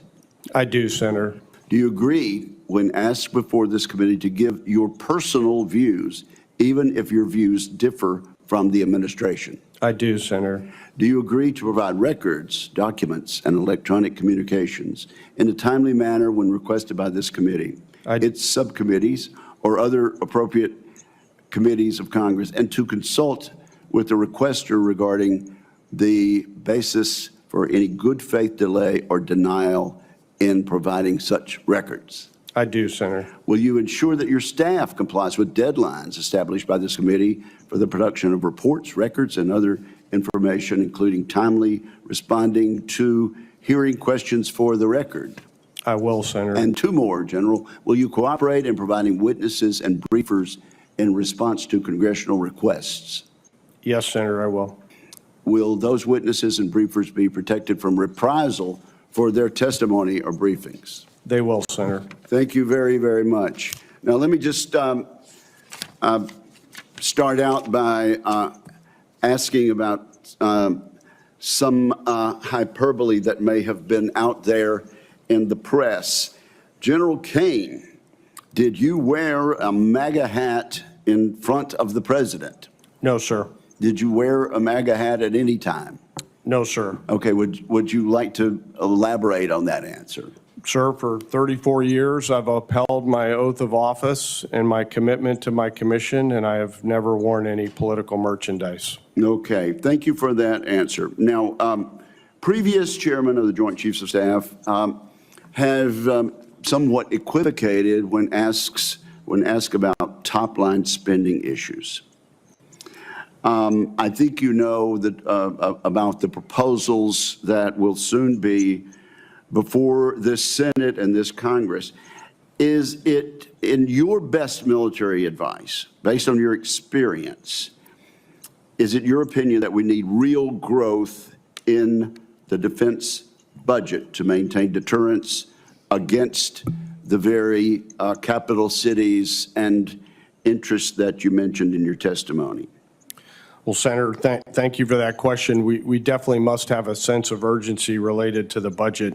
I think it comes down to ultimately finding more deployable or allocatable capital.